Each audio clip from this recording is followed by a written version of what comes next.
Good morning and welcome to Sunrise. I am Alero Edu. And I'm Ayomakine. Good morning and welcome. Today is, let me confirm, the last time I checked it was March 15. But just the Ides of March.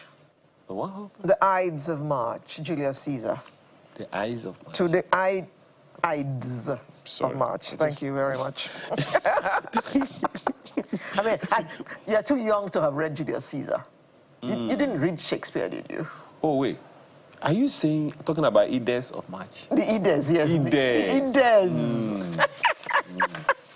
The Ides. There's one crazy guy on YouTube that I've gotten addicted to, sort of. Jeff Dunham is a ventriloquist. And he can come up with all kinds of characters at any time. But there's this one character I'm mad about. Some of you may know Ahmed, the dead terrorist. But there's this other character he has, Peanut. Peanut is crazy. Anyway, I don't even want to go into that one, right? Because I don't even know how he does that thing. And he will have, gosh, changing his voice. And the guy is not a young man, no. He's not a young, I don't know whether he's a young youth. He's a young youth. Wow, okay. That copyright owned by Jones Hussein. Oh, how are you, Jones? Oh, dear. Yeah, so the National Youth Conference is now moving nearer to the front burner. And I keep wondering, okay, they say that one of the things they're going to talk about is how to stem the Japa syndrome. I wonder what else they're going to talk about. And I assume that the president will be the one to open this conference. Well, the committee clearly has been inaugurated. The Youth Conference Planning Committee has been inaugurated. And one solid promise he has made, that's the president, is that, look at my face. If I let me quote him, look at me in the face. Tell me where you think it is wrong and the way it is done, or suggestions. We will try to implement all of it as long as it is for the prosperity of this country. I think what the president essentially is thinking about, if you ask me, is, yeah, to stem the tide of Japa and all. But there are the experts who have said that, look, there's really nothing wrong with the Japa thing. It's what you do when you Japa that matters. Because the diaspora remittances is a lot. And with more Nigerians going abroad now, it's more income for the federal government. But, well, you know, it will be more profitable if they didn't go at all. Only than which is the basis of what the president is, I think the president is thinking about. The question is the follow through. Will the young people trust the process enough to say we're going to go for it? Is anything on ground that will convince those people who are going to be mobilized for the conference to come and be assured that indeed something is going to happen for them? You remember Dr. Adeyemi was saying the last time he came here that, look, if I were the president and I was I was asked to consult for the president on this, I'm going to ask the president to go to the conference with pictures of a prosperous Nigeria. And I'm just, in my head, something to look forward to. Yes, your imagination begins to run riot. Exactly. You know. And I was just... This is possible. Let's do it. The truth is, it is what Adeyemi himself had done. At some point, he came up with these pictures, I think some 2010, or maybe even earlier than that. Pictures of Oshodi looking like, Hong Kong. Yanokbaja looking like, pictures like that. And I was like, wait a minute. This is not Oshodi. Are you sure this is Oshodi? So when Fashola came and he was doing all those magic in Lagos and pulling down stuff and bringing up the whole thing, I was like, wait, it's looking like it. So just imagine, we show skylines in the mornings on Sunrise every day, and when people hear of certain parts of the country, okay, there is one, just the image in your head about Maiduguri is Boko Haram. Yeah, when I saw the skyline of Gombe, I thought, wait a minute. Exactly. It Gombe. can't be the same one. Looking like some area of London. Thank you. So wow. that's what Samadiemi is proposing. And I am hoping that the handlers of the president and the planning committee would also think about that. We need to put pictures into the minds of our people. The image in the minds of the West about Nigeria is not good. The image in the minds of Nigerians in diaspora of Nigeria is off of it. Yeah. But the image of the West in the minds of Nigerians who want to Japa is heaven. Is a hand. So, and it is only because they see pictures. Yes, yes. So I hope that the president and his team will really think about that one, because I don't know if you saw the video on social media about a little boy who was being interviewed by his mother, and and he was asked, "Why are you not happy here?" Because they're not the same color as me, so they don't treat me the same way. So where do you think you'll be treated better? Nigeria. I want to go home. We're all the same color. I want to go. And the mother was crying. She said, leaders, please fix Nigeria. We don't really like staying here, but we stay here because we have to.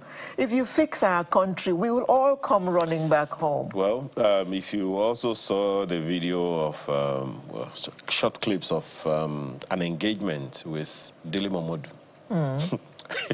Okay, he was speaking with Teju Babyface. Says, if you have 30 million naira, and you use all of that money to Japa, you are not a poor man.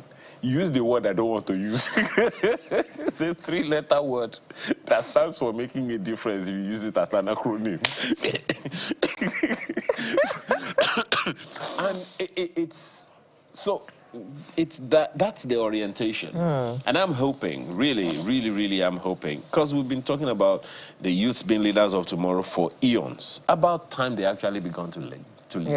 Yeah. About time. And just before we go to the menu, this thing about children out of school, it's something that Nigeria has to start looking at seriously. It is not a joke any longer, because during the week, some commissioner of education in some state was telling us how 60 million children of those I assume have done school one way or another cannot read or write properly. I'm guessing you think that that's strange? Well, if it is not, what are we doing about it? I don't think we have the courage to do the right thing. There's over 100 million out of school. 2 former governors, 2 teachers in their states. 1 state in the north under Governor El Rufai, 1 state in the south under Governor Oshiomhole. And we saw the quality of teachers that were teaching students. Right? Teachers that needed teaching themselves. Refresh our courses. No. They need to go to teacher training. No. They need to be students. Oh, sorry. The teachers themselves need to be students. You are asking, some... Do you still hear of people who do NCE? Well, I want to believe that NCE still exists. So is that where these teachers passed out from that are teaching those children this thing you're talking about? Alero, do you want to hear the truth? I knew of a young man who didn't pass WAEC, but became a teacher. Was engaged by a school to teach. He did not pass WAEC. At this point, I give up. So that's why I'm asking the question, are we ready? Or do we have the courage to take the bull by the horns? To take the bull by the horns. Because it's no longer, it was never a joke. And it never was, it's not, and it never will be. This whole thing about education, and Alera, when we talk about education, we're not just talking about academics. We're talking about social education. We're talking about moral education. So if you gauge the measure or level of education you see on social media, where will you put it? Sometimes even the parents themselves need to be taught. I'm sorry. But it's the truth. That is true. That is true. I mean, you get graduates who can string together one sentence, you know. So does it then surprise you when former governor and former minister, Dr. Ngige, said that Nigerian graduates are not employable? Yeah. Some of them graduate and they say they have BSc. What is the meaning of BSc? They don't know. Buy, soak, con. Anyway, so those are the issues that I believe that anyone who is anyone would be given some due consideration. Okay. Something has been bothering me, and I think I should raise it in case somebody might be able to help me. I keep asking myself why why NNPCL is still importing fuel. That's a very good question. So please answer her. Please, but if you have the answer, please. I'm suspecting reach me. I'm suspecting that it's because according to information available in some quarters, we do not produce enough yet. Yes. Okay. So how come is it that Dangote is not producing enough and all of that? Port Harcourt, Warri. Port Harcourt and Warri together, I'm not even sure that they can feed the states in which they are. Because they are not Dangote really is exporting. Well, is he exporting petrol as well? They say so. Yes. And they say that he can produce more than enough for Nigeria. Well. So why is he not getting support to do that so that we stop putting pressure on the dollar and just make sure and ensure that we're producing for our own needs? It's a very, very important conversation, I got to be honest with you. A very, very important conversation because at the end of the day, it comes back to Nigeria. How come a country producing so much cannot feed its own people with the fuel? So it's a very, very important conversation. And let me just expect and hope that the NNPCL will be able to put out... Will give us a response. Because the information, when that news went out initially that, your Dangote refineries, it says it has stock for all of Nigeria. NNPC say, look, the last time we checked, you don't have stock for all of Nigeria. So we're waiting. Okay. We'll get the truth one of these days. So we'll be starting the program by looking at achieving sustainable food security. That's very important. We all must eat. Very, very. And Ilorin Innovation Hub will be our second conversation. Wealthinaire opportunities in agriculture, food, and tourism. And then the dangers of dehydration. Very important conversation. Drink water. Especially with the intense heat we experience all over the nation. Every time we're talking about, Skyline, you hear Markway say, oh, this is what the temperature is now, but it's likely to get this high. And when I check Lagos, guess what I see? After I see the temperature, I see excessive heat. Excessive. It's been excessive. It's been excessive. Dangers of dehydration. We'll talk about that. And then we'll have the artist of the week join us to close the program. So in the meantime, you can be part of the program. You know what to do. So get your cocoa. And if you prefer cocoa, it's fine. Mine is safely in this cup for now. And we'll be right back.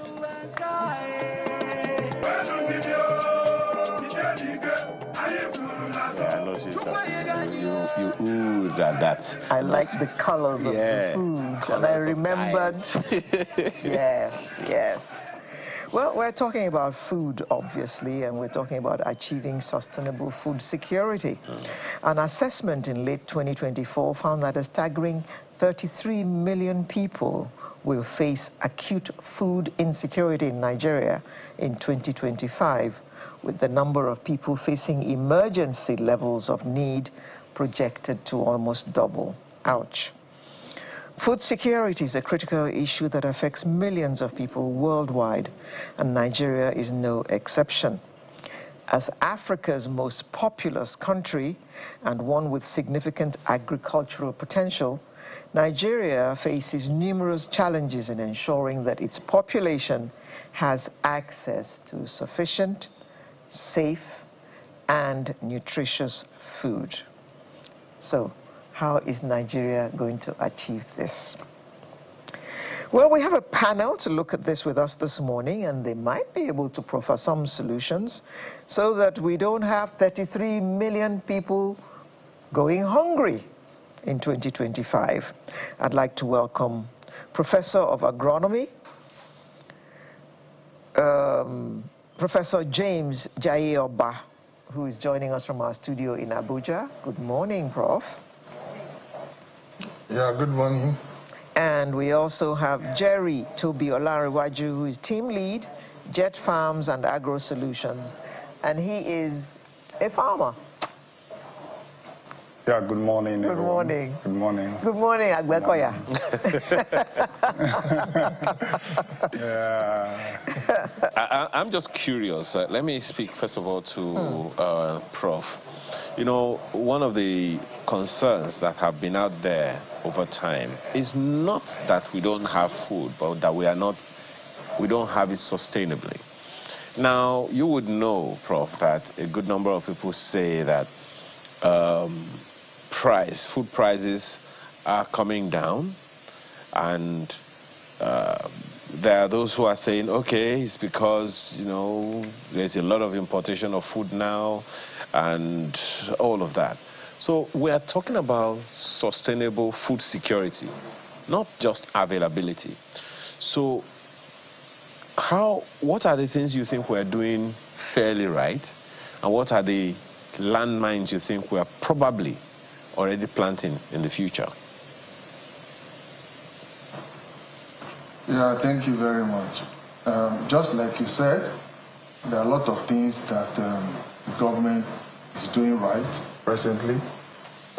You talk about the window of opportunity to import food given by the president last year. Yeah, anyway, that was to address emergency, you know.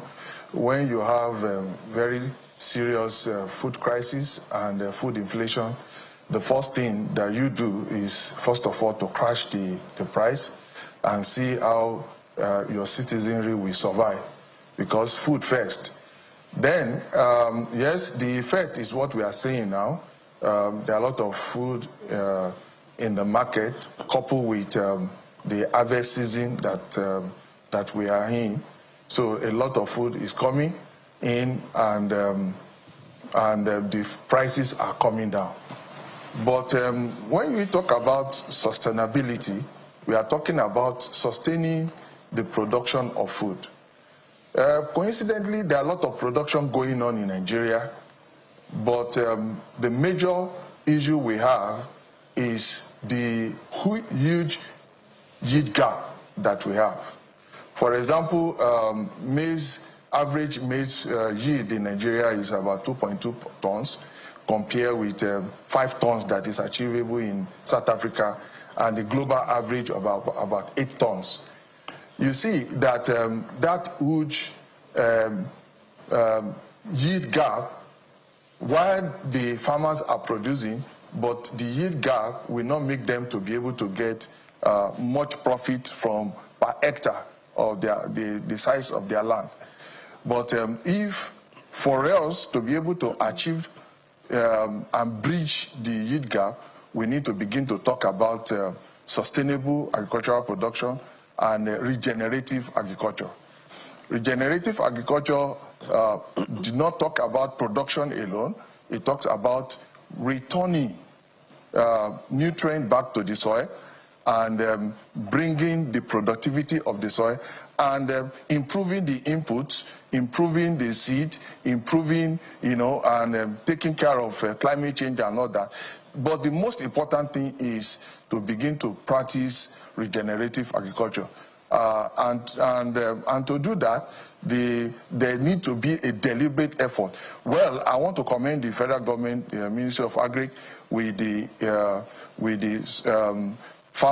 Nigeria Farmers Soil Health Scheme that is being promoted now and I want to put it also on record, this is the first time that attention is being given to soil in Nigeria, whereby we begin to talk about the factory that produced this food. And one of the major ways, you have excellent seed, you have excellent environment, but if you don't have good soil, you may not be able to produce abundantly for that is sustainable over time. And this is where Nigeria needs to do more. Okay. Thank you. Nigeria has a huge land mass, because if you travel across Nigeria, you will see huge expanses of greenery that can be used for agric. I mean, many other countries, those kinds of lands are used for, you know, food production, you know. So, bar climate change, bar the soil issues that the professor has just raised, bar the activities of terrorists and all that, do we have enough land and do we have enough resources to produce enough food for ourselves? That's for Mr. Jerry. Very much. One of the things you said is one of the very things that worry me so much. Traveling from the shores of, you start your travel from a place like Kano, traveling down to Borno, and going to Castina, going to this thing, you see the large expanse of land, and you begin to worry yourself, ask yourself, why are we still having food acute hunger? Why are we still having low production? I think one of the first things in talking about food security is basically, number one, we need a proper land development. One of the reasons why countries like the US and the Europe, in North America can ensure sustainable food production is because, number one, they're able to develop those lands, prepare those land, irrigate those land, prepare it for full farming. But one thing we saw in Nigeria is that with our large land mass, we see people doing farming in little spaces, 0.5 hectares, 1 plot, 2 acres, and the rest, which doesn't have for that sustainable food production.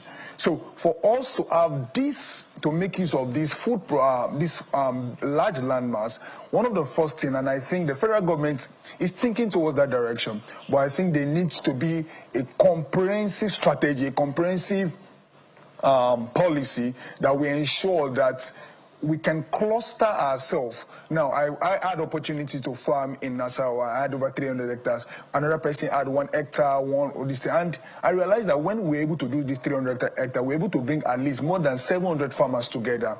We're able to come together, say we want to join, we join resources together, we join our mechanization, we bought inputs together. We're able to produce at a very low cost than when we do it separately. So one of the things I've always said in the time past has been that we need to ensure that we bring cluster farming together. We join ourselves together. We hold our hands together. Then government support us, just like what the government is doing concerning even the mechanization projects. They're about to distribute over 2,000 tractors over 5 years. And I think it's a very awesome one. But one of the things that I think the federal government should do is the ability to cluster us together, bring all farmers together, look for how we can use our large university land mass, all the large, I don't know, I can say the military land mass, all those large land mass we see up and down. I think one of the very important things for us to have a sustainable, the word sustainable, food production is for us to bring it. Even insecurity, you curb insecurity from that. You curb the prices, you'll be able to crash the prices of input, because that is one of the greatest problems for farmers. The prices of input keep on getting high because we don't have that collaboration together to talk to the producer and say, oh, we want to buy this product at this low price. If you supply us, we'll be able to do this thing. Agri-finance will be easy also for us if you come together. So that's one of the very key things in achieving food security, sustainable food security. I'm glad you raised the issue of funding, because you started by complaining about farmers farming on small holdings, small pieces of land, and not doing agriculture on a grand scale like other food secure countries do. The issue of funding is one that we should also be looking at. Those holdings are small because the farmers do not have enough money to make them bigger. So how can they access more funds so that they can have bigger farms and produce more? Professor, can you help us with that question? Yes, so please? basically, I've had opportunity to work with a lot of agri-finance organizations, from the banks to the DFIs and the multilateral. And one of the things they keep on complaining is that, you see, these smallholder farmers are in their chunks. Now, the government is responsible. Yes, I say the government. You need to create an enabling environment. These small people are in their cooperative. We need to strengthen that cooperative system. We need to create a policy that strengthens the cooperative system. So let me give you an example, and I want to be very clear about it. If you go to a place called Jere in Kaduna, you will see what the government has done there. Maybe one past administration has done, maybe the Obasanjo administration, I don't know if it's the Obasanjo or Jonathan administration, has done very laudable initiative. You brought in, I think they developed the land by the lower basin, they put in the irrigation system there. And I can tell you, if the bank can point to that, okay, we have 1,000 farmers in Jere local government, we are ready to fund you, knowing that you are not in one place where we can't access. Funding is available. Just that one of the very important things is that we need to aggregate ourselves. Secondly, another thing is that we need to also be able to critically look at what is also hindering this country from coming. We know that there is a lot of risks in agriculture, and for risks to be, we need to also know that there's a number of risks. Number one, the bank also should be able to prepare what we call the risk guarantee. I don't know, maybe it's going to be the government that are going to support the bank or any funding they are getting. There's also going to be a risk guarantee system, and I think that what the NISA was created for. So when there is a funding, a financing, there should also be what we call the risk guarantee to be able to support. And when these issues of maybe low productivity, like what Prof has said, when issue of maybe post-harvest losses happen, when you're unable to meet up with this thing, the lands are insured, the products are insured. I'm telling you, banks, financial institutions will be interested in funding the institution, the agricultural, the agri-processing, and all this stuff. So I think one of the very first things to also understand is that the smallholder farmers need to come together. Number two, we need to also know that the bank also need to have what we call the risk credit guarantee for agriculture. Prof, one of the things I play in my head is whether or not this is not just one of those flash in the pan situations. It's the sustainability that's a problem for me. Okay, maybe I should put it better. Availability is one thing, Prof. Sustainability, security is another. Food availability is one thing. Food security, that's another thing altogether. I have had course in the process of doing this job to know that a good number of times some of the tremendous opportunities we have, we export them raw. And there are those who feel that we export jobs, we export opportunities, we export raw materials. For instance, cocoa, we export it wholesome. And all of the opportunities, all of the spin-offs of that product, they go elsewhere outside of Nigeria to no benefit to Nigeria at all. So in a way, it kind of sends a signal of insecurity to me, food insecurity.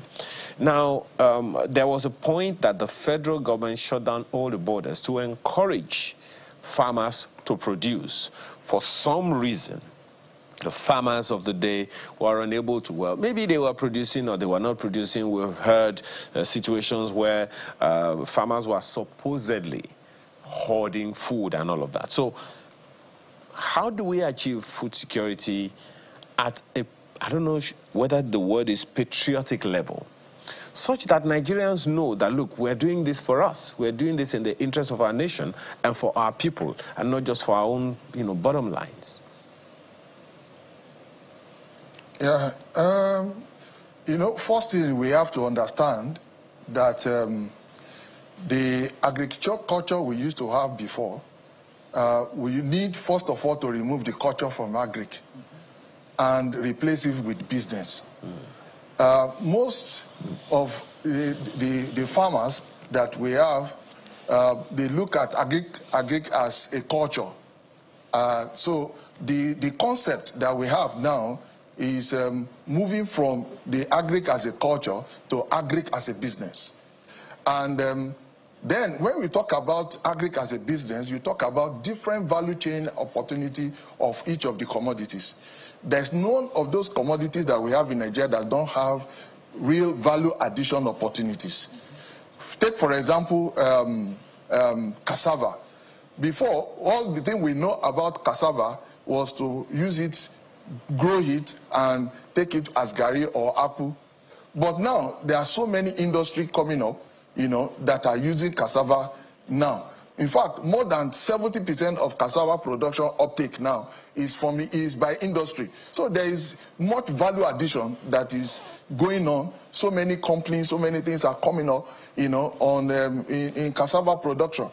And that also stimulates a lot of production and also return value to the farmer. So when we return agric from being a cultural thing, a traditional thing, and take it into business, and not even beyond that, like one of our senior person was talking yesterday, you know, make it as a tech, you know, turn agric into, the agric is actually a technology, you know, and that is why from the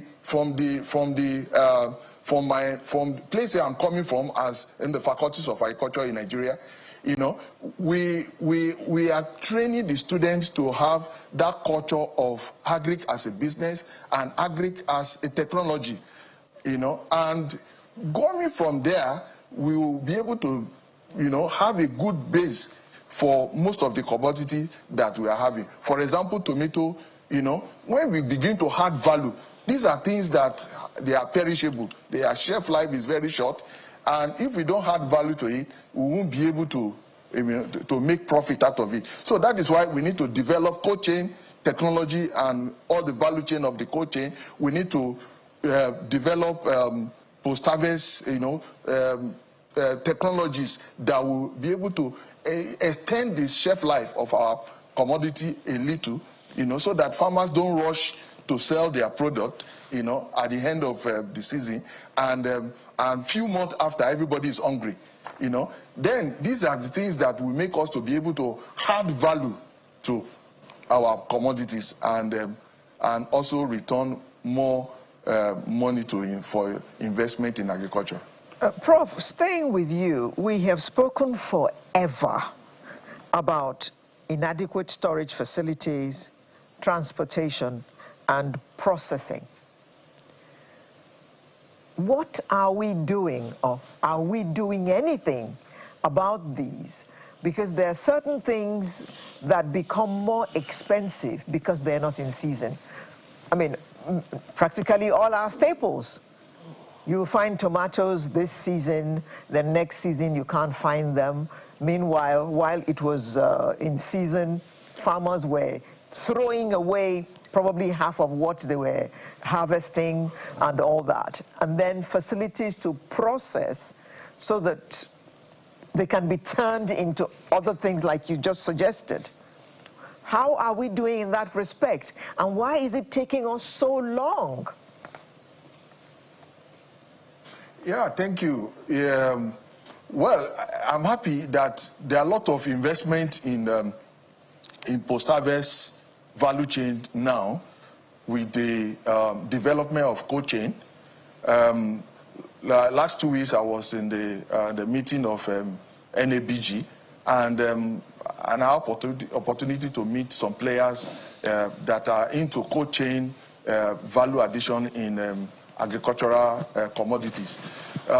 We need to develop and encourage and be deliberate about developing the cold chain value chains and cold chain technology, whereby we can begin from even from at the farm gate to the community level, to the aggregators level, even to the market, where some of these products can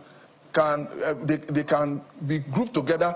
So farmers, aggregators, market people can form cluster where they can be able to develop a cold chain technology where they can store their produce. Because most of these things that we are talking, in fact, if I buy 10 baskets of tomato, you know, at XY, and by the second or third day, I have lost about 3 baskets. What do you think is going to happen to the rest? I'm going to spread the rest of the money of the loss that I have on the price of the one that is remaining. That is what is making the prices to go up. So if we are able to make this farmer, if we are able to make this market person or aggregator to be able to preserve the product, at least to be able to extend the shelf life a little, you know, we have guarantee it will not be, 1, under pressure to sell, 2, it will not be under pressure, you know, to increase prices, because, and we have continuous, and this is what happened in other climes, where they have continuous supply of fresh agricultural produce into the market every day for people's consumption. We need to look at it in terms of our transportation system, access road to the interiors, and also develop the cold value chain. You know, Mr. Olanrewaju, the initiatives of, I mean, you spoke to some initiatives of various governments earlier and the activities of farmers, particularly the smallholders. But then there is always the talk of the limitations of smallholders as opposed to the capacity of the big farms. But in all of this, at the end of the day, it's about, you know, one, it's about the people and practitioners such as yourself. But the enabling environment people talk about from time to time is that which a good number of people believe only governments can provide, federal government, state governments, and all.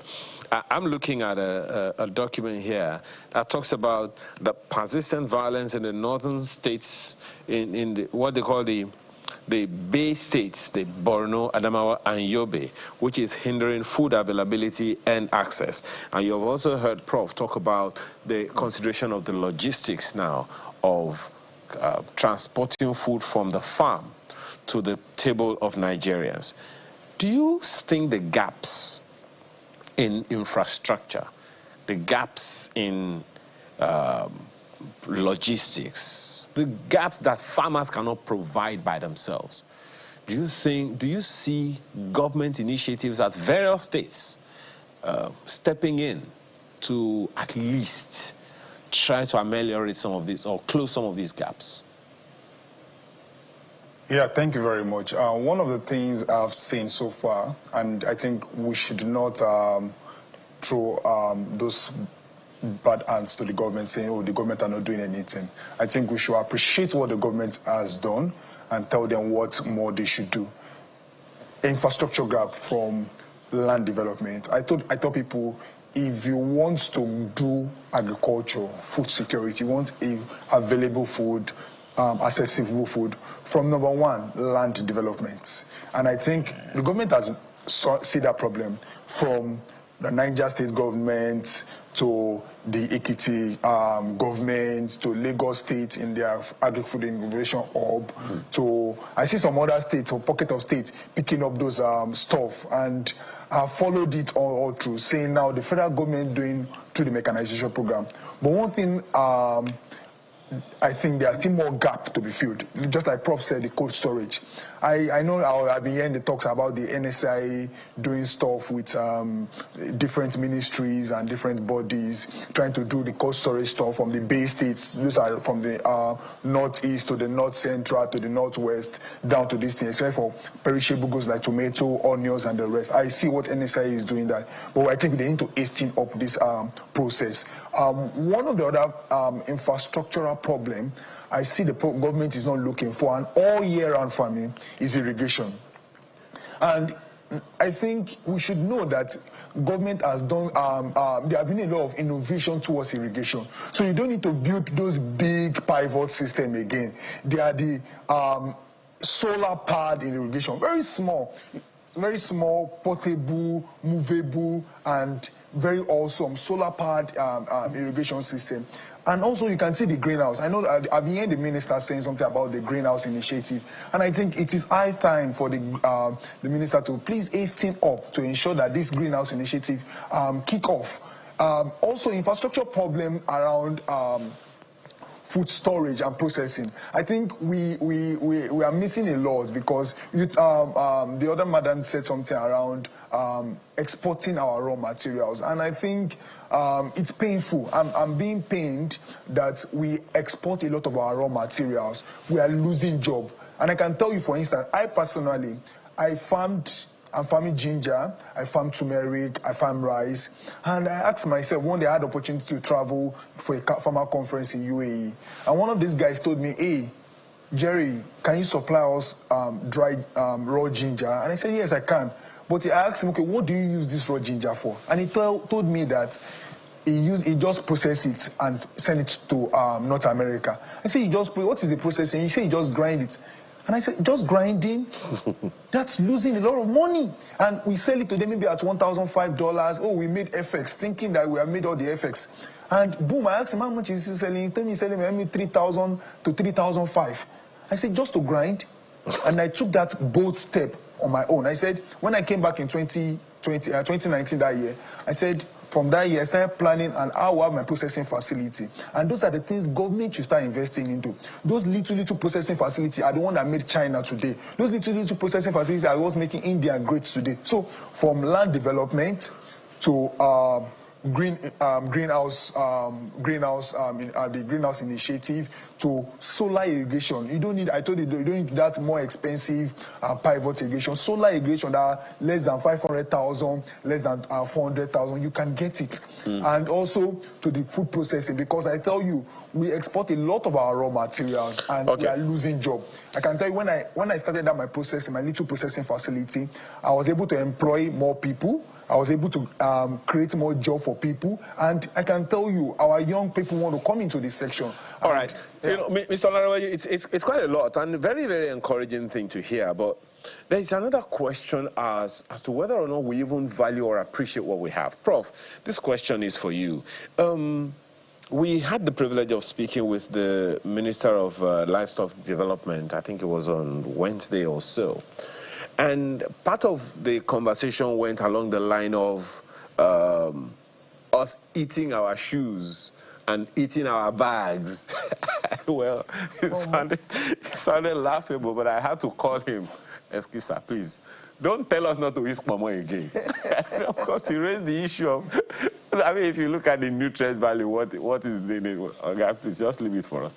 But the point that I'm making is, I'm sure you probably have also seen that video of a Nigerian somewhere in some part of the world saying that, and bringing it to our attention as Nigerians, that the so-called Italian leather, a load of them come from Nigeria. In fact, there's a report on the NEPC website, the Nigeria Export Processing Council website, that says that 90% of our leather, of our livestock hides and skins, they're exported.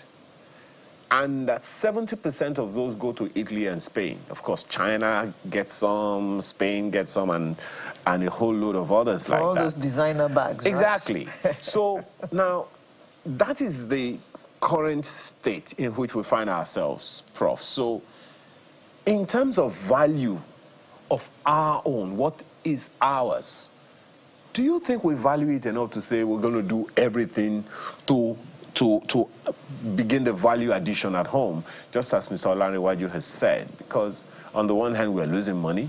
Number two, we're even losing a name, because Italian leather is Nigerian leather. Yeah, you just raised a very important commodity in agriculture, which is livestock. Livestock alone is capable of raising the GDP of Nigeria tremendously. Livestock and all the value chain of livestock. Well, many of us used to, when we talk of livestock, the first thing that came to our mind always is cattle, is poultry, and all that. But there are a lot of value additions in livestock. For example, our milk. Nigeria presently, the yield of our milk is about 1 kg, you know, and whereas in some other climes, like in US, they have up to 34, 35, 40 kg, you know. Well, talking about the leather and all the other value chain, just like the milk and poultry and other aspects of livestock, it is high time that entrepreneurs in Nigeria see opportunity in agriculture. I can tell you that the future millionaires, the future billionaires in dollars are going to be agriculturists. People like, young man like seated close to me, Toby, you know, is employing, doing so much, you know, for himself legitimately because he saw the space, he saw the opportunity. And I'm telling Nigerians this morning that there are a lot of opportunity in agricultural value chain. Most of all these countries you are talking about, China, Japan, Italy, you know, investing in leather industry. They are not government, they are private entrepreneurs that saw the opportunity and exploited it. I know there are a lot of leather processing factory in Kano, growing up in Kano. There are a lot of, in Sharada, there are a lot of leather processing companies there, you know, processing this leather into adding value to it for our leather industry, whereby we can get entrepreneurs from Aba that can get supply of leather materials from Kano. And when we are taking things out is, when I was a copper I served in Abia State and Ariaria Market, there was a saying that if you get an Italian shoe to Ariara Market or to Onitsha, they will just ask you to come back in 3 hours. They will replicate that exact Italian shoe for you. So we have the skills, we have the mapper. We only need the impetus of private sector to come in and invest in this value chain. There's so much opportunity that we can take. We slaughter a number of animals every day, and these skins are things that we can add value to and increase the wealth and prosperity for our people. Staying with you, Professor, I'm sure that in all of this, climate change has a role to play. Whether we like it or not, whether we believe it or not, there is climate change. Take the heat wave we're going through right now. I mean, February, March have never been this hot, as far as I can remember. So, how are we getting around the problem that climate change is causing? And how can we mitigate its effect on our food product, well, on our agric business? Yeah, climate change has come to stay. It's a global phenomenon. And just like you said, climate change is different from climate variability. Climate variability is temporary change and temporary variability. But climate change is permanent. And the only thing we could do is just to adapt and mitigate. I love that your question is to adapt and mitigate. But with good early warning system, NIMET is doing excellently well, you know, by giving us SCP, seasonal climate production every year, and also giving us climate and weather updates, you know, for different agroecological zones. I want to tell you one of the major blessings that we have in Nigeria is the diverse agroecological zones that we have. While we are talking about dryness in one area, we are talking about wetness in another area. So it is being able to adapt, being able to follow global agricultural practices and begin to practice climate smart agriculture. Basically, Toby mentioned it. What does agriculture require? We are shouting climate change in this claim because our production is rain-fed. When we begin to look at the point of irrigation, do you know that you can produce, once you supply water to crop will grow. Once you provide the environment in a greenhouse, it will grow. So when we begin to do a number of climate smart practices, we'll begin to escape and mitigate. We'll begin to adapt to the problem of climate change. There are a lot of things that we can do in the greenhouse. There are a lot of things we can do in the greenhouse. There are a lot of opportunities that we can take advantage using irrigation, smart irrigation system, solar-driven, portable mobile irrigation system. We are not talking of gigantic project. We are talking of portable irrigation system that you can irrigate 2 hectares, 4 hectares, 5 hectares, using solar power system, and you are good to go. So all these are possible. Once we are able to provide water and be able to provide nutrients, plant will grow. So it's not a rocket science. Whatever thing that is going in the environment, we are complaining of climate change because we are still doing agri as a culture. We are still doing agri as tradition. We are still doing agri as a normal rain-fed. If we are still depending on rain in this climate, in this time of century, in this situation, you cannot produce much by depending on rain-fed agriculture. Every other country that have been able to break climate, food security, they don't depend on rain. It sounds that the language is changing very, very fast. More and more people are looking at it as agribusiness as opposed to just agriculture. Some comments have come in, Prof. One of them, Pastor Law Alpha C, says, to achieve sustainable food for Nigerians, governments at all levels have to be intentional about that. Since internal production can't take us anywhere, let government open up importation for all manner of food items from all parts of the world, but effect regulation. I'm not sure the farmers are going to be happy with you, Pastor Law. And Professor Nakana says, achieving food security in Nigeria requires a comprehensive approach that addresses production, distribution, affordability, and sustainability. Improve rural roads to connect farms to markets, expand storage and processing facilities to reduce post-harvest losses, invest in cold storage and transport systems for perishable foods, promote local food processing industries to reduce dependence on imports, support smallholder farmers with access to finance, technology, and markets, develop food processing clusters to create jobs and stabilize food supply. That sounds like consultancy from Prof. Joshua Akenabi says, hello, team. Oyo State is doing something similar to what your guest is doing at Fashola Agribusiness Industrial Farm Settlement. Another one is starting in Erua. These are huge hectares of land where private farmers are farming seriously. Other states can visit Ibadan to check.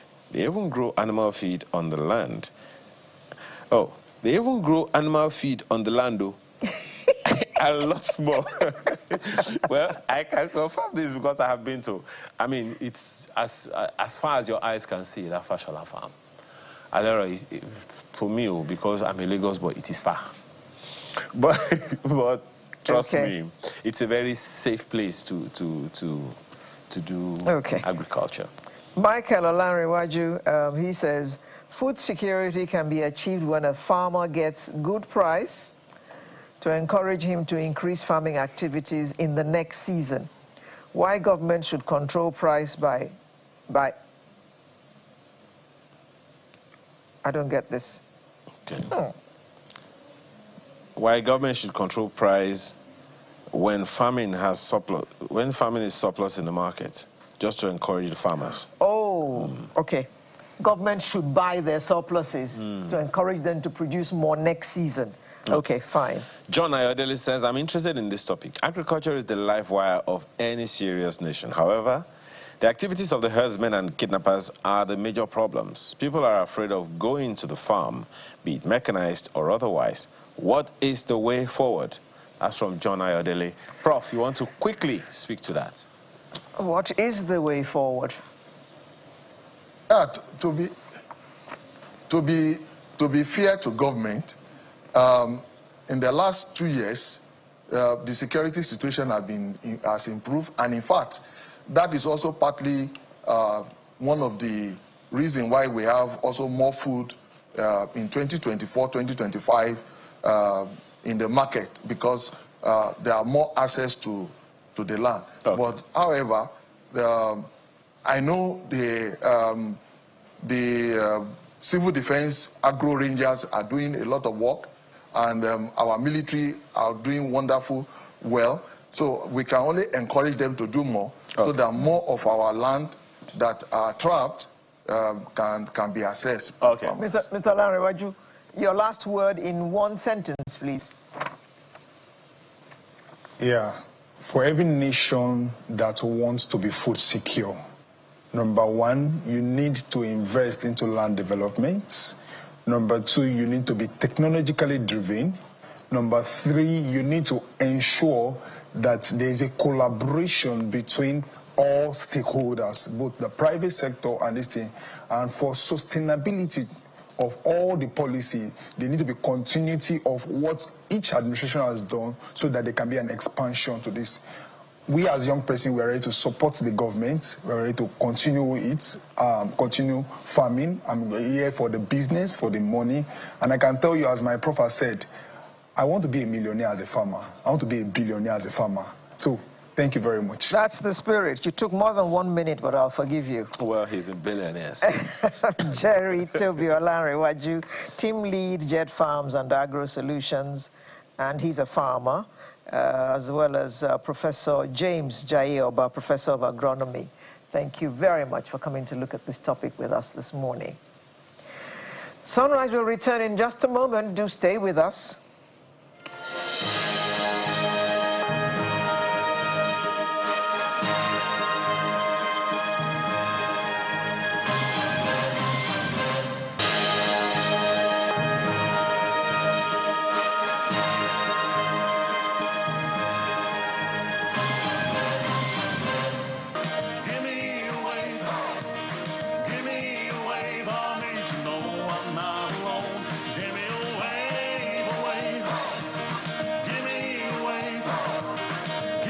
Okay, so you know, one of the things that our previous guests talked about, the farmer in particular, was talking about the place of technology in agriculture. I don't know if we're going to get there in this discussion, but just to let you know that the Ilorin Innovation Hub is an initiative of the Kwara State government in collaboration with IHS Nigeria, which is Nigeria's backbone of digital possibilities. So the hub is a groundbreaking enterprise aimed at fostering innovation, driving economic growth, and providing a platform for young entrepreneurs, tech enthusiasts, and researchers to solve critical challenges through technology. And they also believe that they are aligned with the President's renewed hope agenda of investing in the digital economy to stimulate local industries, enhance competitiveness, increase productivity, and provide millions of Nigerians with new skills, as well as long-term employment and wealth creation opportunities. Let's have conversations with two gentlemen from the organization, in the person of Mr. Mohammed Darwish, who is Executive Vice President and Chief Executive Officer, IHS Nigeria. He's also co-founder, IHS Towers. Thanks for joining us this morning. Morning. Thanks for having us. And also with us here is Mr. Kazim Oladipo, who is a Senior Vice President and Chief Operating Officer of IHS Nigeria. Thank you for joining us. Thank you. Good morning. Let me begin with you, Mr. Darwish. Many people know that IHS has been in operation since, like, what, 23 years now? Yeah, 24. 24 years, 2001. So tell us a bit about your origins as a company. What do you do? What milestones you've achieved over the years? So IHS is a telecommunication digital infrastructure company. We are the largest owner of telecommunication masts in Nigeria, and the fourth largest independent and multinational owner of telecommunication masts in the world globally. And all of that started in Nigeria in 2001 with a few engineers who sat down. Back then, the telecom sector was privatized, and we thought that all these new operators, they needed these towers to roll out their networks. And we saw the opportunity to start there from that small office, as I said, in Lagos, in VI. Over the next 10 years, we transformed the business model and we became a colocation player. And the key idea was, rather than having 2, 3, 4 different operators building same sites in the same location, which will create redundancies in capital resources and financing and all of that, the model was let IHS, an independent player, come and build one tower where the 4 of them can share. So that, exactly. So that reduces the financial burden. It's more environmental friendly as well. And from that time, 2009 and 10, it has been exponential growth till now. We started the journey of raising capital from international investors. We've raised more than $3 billion. Most of that money was invested in Nigeria. And from 2011 till now, we've done more than 20 different acquisitions in Nigeria and globally, where we operate now in 10 countries: Cameroon, Ivory Coast, Rwanda, Zambia, South Africa, and even Brazil and Colombia in Latin America. And once again, I want to reiterate, all of that started from Nigeria. So we are a Nigerian company that went and made it global rather than the other way around. And the landmark of that was also our listing as a group on the New York Stock Exchange in October 2021. And that was a testament to the world that Africa and Nigeria can produce international companies that could tick all these boxes when it comes to governance and so on and so forth, and list on one of the most prominent stock exchanges in the world. Nigeria, we have currently 16,000 towers. As I said, we are the largest owner of this infrastructure, and we also operate a large fiber network as well. And all of that, we make them available for the various operators to roll out their various services across the country. Interesting. So, Mr. Oladipo, now this innovative the hub in Ilorin is touted to be the biggest tech space in West Africa. What prompted your decision to set up a thing like that, and why in Ilorin? Thank you, ma'am. So it's touted to be the largest in West Africa. It is indeed the largest in West Africa. I think we can tout it to be probably the largest on the African continent, because we haven't seen anything that is bigger than that. The facility is sitting on 13,000 square meters of land in Ilorin, and it has a built-in space of about 4,000 square meters on 2 floors that can accommodate almost 1,000 people at the same time, with different workspaces within it, maker space within it, facilities for training within it, pitch rooms within it. So it is, arguably the largest facility of its type on the continent. But how did we arrive here? You mentioned when you were reading out the citation on the facility, it was conceived by the state government of Kwara State, who envisioned it as a project that would help to enhance innovation for the state.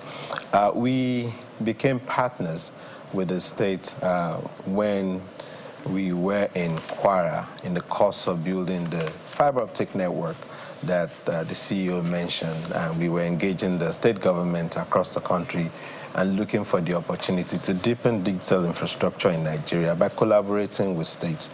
I think Malam Abdurrahman, who's the governor of Kwara State, gave us free rights of way to deploy fiber in Ilorin and Kwara State. And as part of our commitment to improving communities where we operate, we did ask the state government to let us know what project they were doing that would be a sustainable project long term, that would align with our objectives that we can contribute to. And that was how we got involved in the project. And our role in the project became the completion of the hub, because it was still at the carcass stage when we onboarded. Completion and running programs at the hub for 5 to 10 years period subsequently, and ensuring that the operational viability of the hub and sustainability of it is achieved over those periods, so that we can achieve the long-term objectives. So how is that sustainability? That's because Alero has already given me that nomenclature. I'm always talking about sustainability because we are wonderful at starting something. Yeah. Keeping it on for decades. In fact, there's a cleric that asked one day, tell me one organization in Nigeria that is more than 100 years old. I was shocked.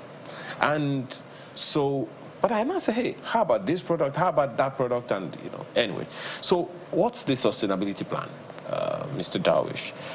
Because beyond the initial investment, the measures put in place to ensure the sustainability of the hub, so that the young people that I just saw on the screen, they will not just be, by the time they themselves are in their 60s, 70s, 80s, the hub is no longer, it's not a carcass, if anything, it's even a lot better than what it is now. Listen, sustainability goes to the core of our values. And that's how we came to what we are right now. And that's how we grew, by providing a service that is up to the quality and that's sustainable and can be kept.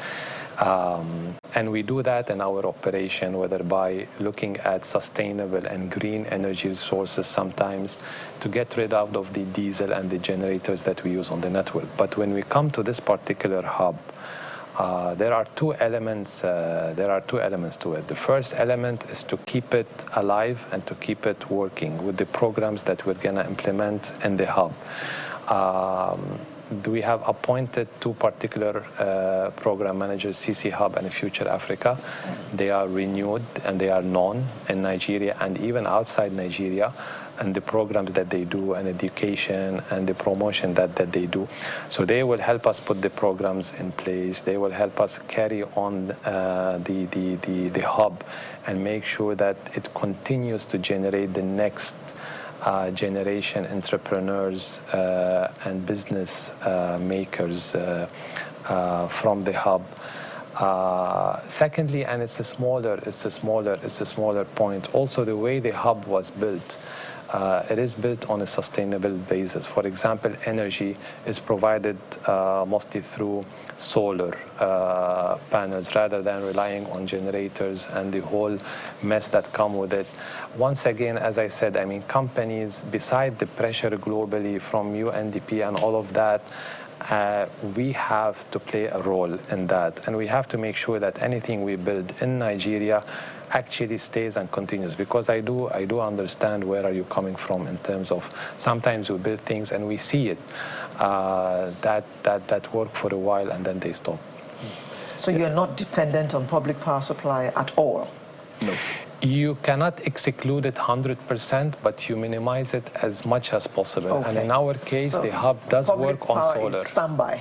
Exactly, exactly. In fact, let me give a bit of context to that. So the facility has about 650 solar panels installed, and with the capacity to generate 1,600 kilowatt of power every day. and a battery backup solution of about 650 kilowatt. So the objective for us, and as the CEO said, is that we will rely mostly on it. When the facility has events where you need to have external people in, we would have a backup solution just in case you're in a rainy day and the suns are not great and you need to power all the cooling systems. But in addition to what the CEO mentioned, and with the state government approach to this infrastructure, the facility, is that it is sustainable going forward. So we're also putting together, and we have put together a framework, a governance framework, that ensures that beyond the current administration, the management and the operations of the hub can be sustained with IHS's participation. So the framework is to take it out of public management and operation and have it be run the way that we run our operations as a private entity, with the collaboration of the state, of course, and the administration and management of the assets. So what types of startups and entrepreneurs are you looking to support? Are there any particular sectors that you're going to focus on? So the objective is to have an open innovation center where, and I need to start by explaining that Ilorin, you did ask why Ilorin. In addition to that initiative by the governor, is also the fact that Ilorin, or anywhere in the not central, let us call it that region, provides us an opportunity to democratize access to startup ecosystem that is viable. If you look at the number of tech startups you have in Nigeria today, I think the last stats were showing over 3,000 tech startups. 90% of that is in Lagos, mostly in Lagos. But Lagos accounts for probably 22 million people, and you still have the 200 million people plus scattered all over the country. And these also comprise of strong tech talents that are there and needs the support, the facility, the trainings, the hand-holding for them to build viable businesses, true viable products, and build enterprises that helps to develop the communities and create wealth and improve lives in those communities. So as we do this, we're not focusing specifically on any particular talent or sector. Fintech has been great in Nigeria. Everybody knows the Flutter Waves of this world and the rest. And logistics also been great. The InterSwitch of this world also, and the core tech. Well, they're still fintech anyways. But we also want to build agri-tech, like the two gentlemen who were talking just before this program. We want to build viable health techs that could end up becoming unicorns at some point in the future. Educational tech that will sort of find, very unique learning platforms or technology for people in the rural communities that needs to have access to the sort of knowledge and ideas that are useful in creating viable entrepreneurs into the future. So it's very open. However, we will be biased in one direction: gender. We will be very, very gender-focused and biased. So we also want to start promoting gender technology companies, because we've also seen most of the stats show you that even when you look at people that are raising money in the tech ecosystem, it's slightly skewed in the direction of the male entrepreneur. So gender would continue to be a key focus for us, aligning with our corporate objective as a business generally. And since you raised that, we saw a few clips now of goings on at the hub. How much interest is generated, because you're talking about gender equality, should I say. So how many young ladies are showing interest in what is going on in the hub? Unbelievable numbers. In fact, our programs are just starting. So we had a session this week with the program managers, and they're talking us through a lot of the opportunities and the people that they're talking to as they try to stimulate interest in the ecosystem.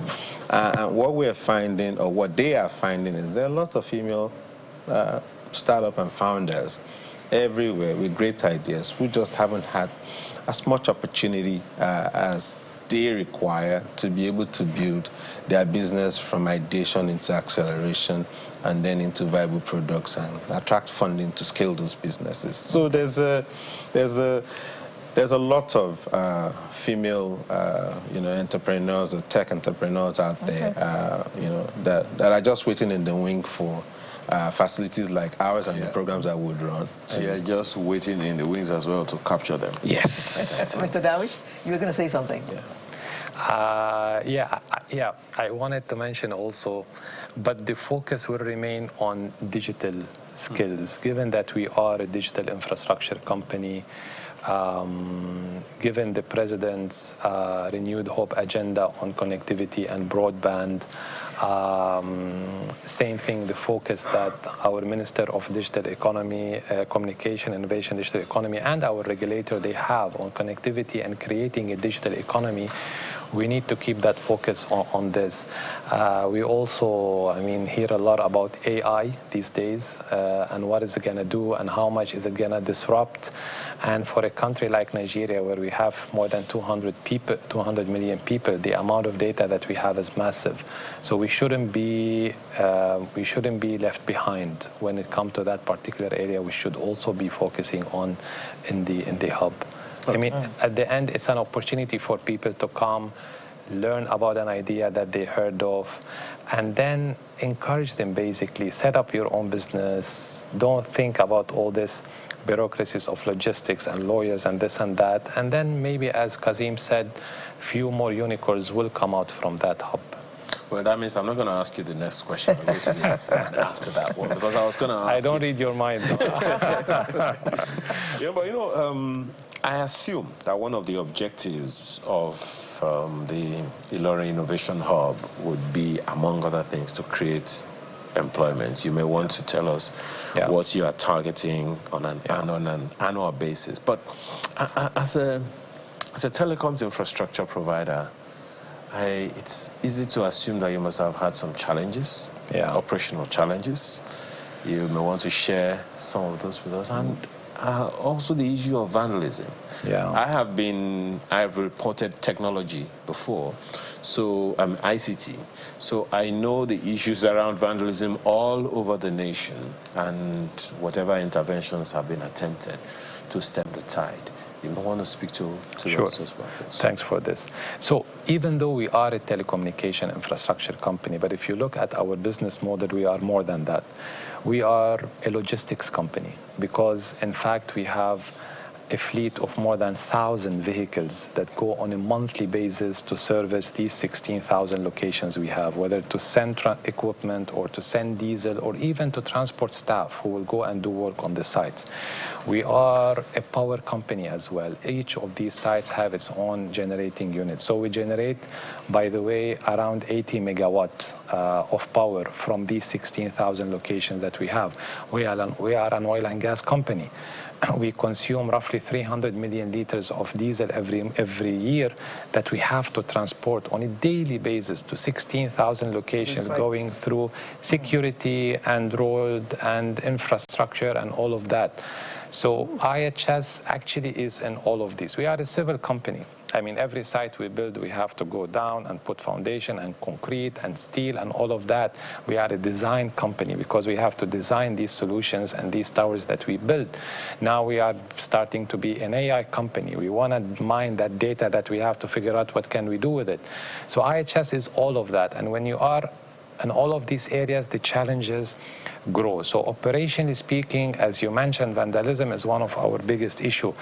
And we always try to explain to people that you are using this tower, you are using the service of this tower, either to talk to your children or to send money to your relatives, or maybe to speak to a doctor, or maybe to get some education for your kids online. That tower should be a sacred infrastructure. We are glad that the President has labeled the telecommunication sector as a critical national infrastructure in Nigeria. But we still face incidents of theft, for example, generators, batteries. We have issues sometimes with landlords and communities who just lock the sites, or sometimes over multiple taxation claims from certain states and government agencies. So it's a massive array of issues that we face to keep those sites on. At the end, Nigerians and subscribers, they have the right to demand for the best quality of service. If you look at us, we operate in a country where a grid doesn't exist. Other countries, you just plug into the national grid and you don't have to worry about putting a generator and battery and sending diesel and all of that, but we have to. We have to deal with all these security challenges. This is a plea I give to everybody who's watching us. Those towers, when you see them, treat them as your own asset. Absolutely.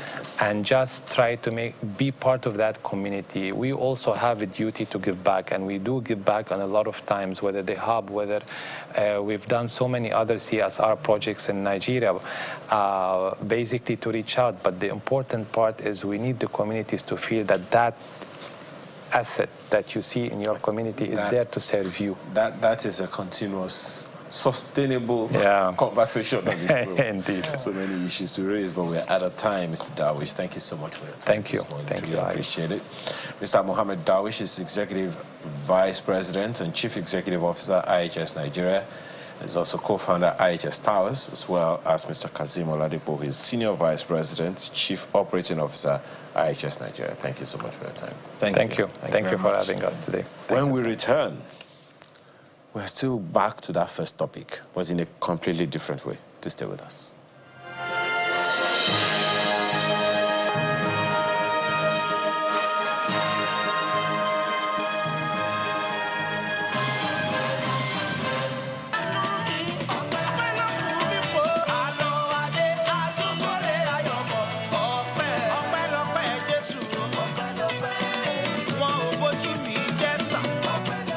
Well, looks like farming is where everyone should be heading these days. Pretty better. After all, there are at least 200 million mouths to feed in this country.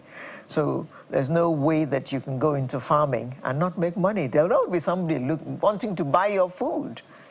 We all have to, if nothing else.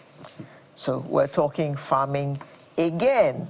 And this time we're talking about extra large farms, which has a major vision of raising a generation of passionate farmers who will feed the world with healthy, organic, natural products, as well as provide a sustainable platform for financial empowerment for those members through food and agricultural business. What just crossed my mind was, you're telling a young person that he can become a millionaire by being a farmer. And of course, he's picturing himself carrying a digger and a hoe and a spade. But what do I know? The co-founder and managing director of Extra Large Farms and Group of Companies is here with us this morning, Mrs. Moji Davids. Good morning. It's good to see you again. Good morning. Thank you so much for having us. The last time you were here, you were talking about owning the places, it's farming and hospitality. Yes. Right. But today it's all about farming, right? It's still a combination of both. Oh, okay. All right. So 16 years of being in the farming business. How would you describe your experience in that business? Has it been worth it for you? It's worth every second of it. Though very challenging, I must confess, it's especially the way we run it in Nigeria. You know, starting from the mindset of the people, you know, towards agriculture as a business, you know, so... Yeah, thinking it's carrying a spade and a... Yeah, and they just see it as, you know, you're probably into farming because you don't have anything else to do. But you can tell us But otherwise, here we because are. we've seen you grow from, Yeah. I mean, from little beginnings. Yes, yes, yes.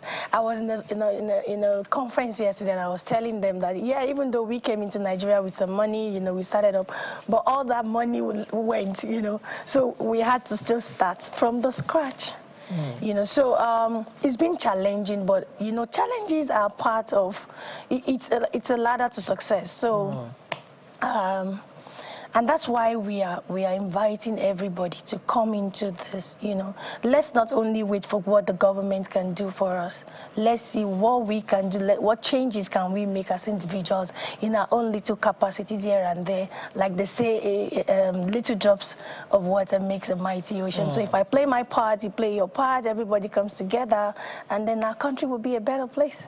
We sustainable. What is it now? Well, food sustainability is something that we spoke about earlier today. And one of the challenges which was identified was accessing funds, as a result of which a lot of farmers are smallholder farmers. What was your experience? Was it easy for you to access funds to expand your business when you started?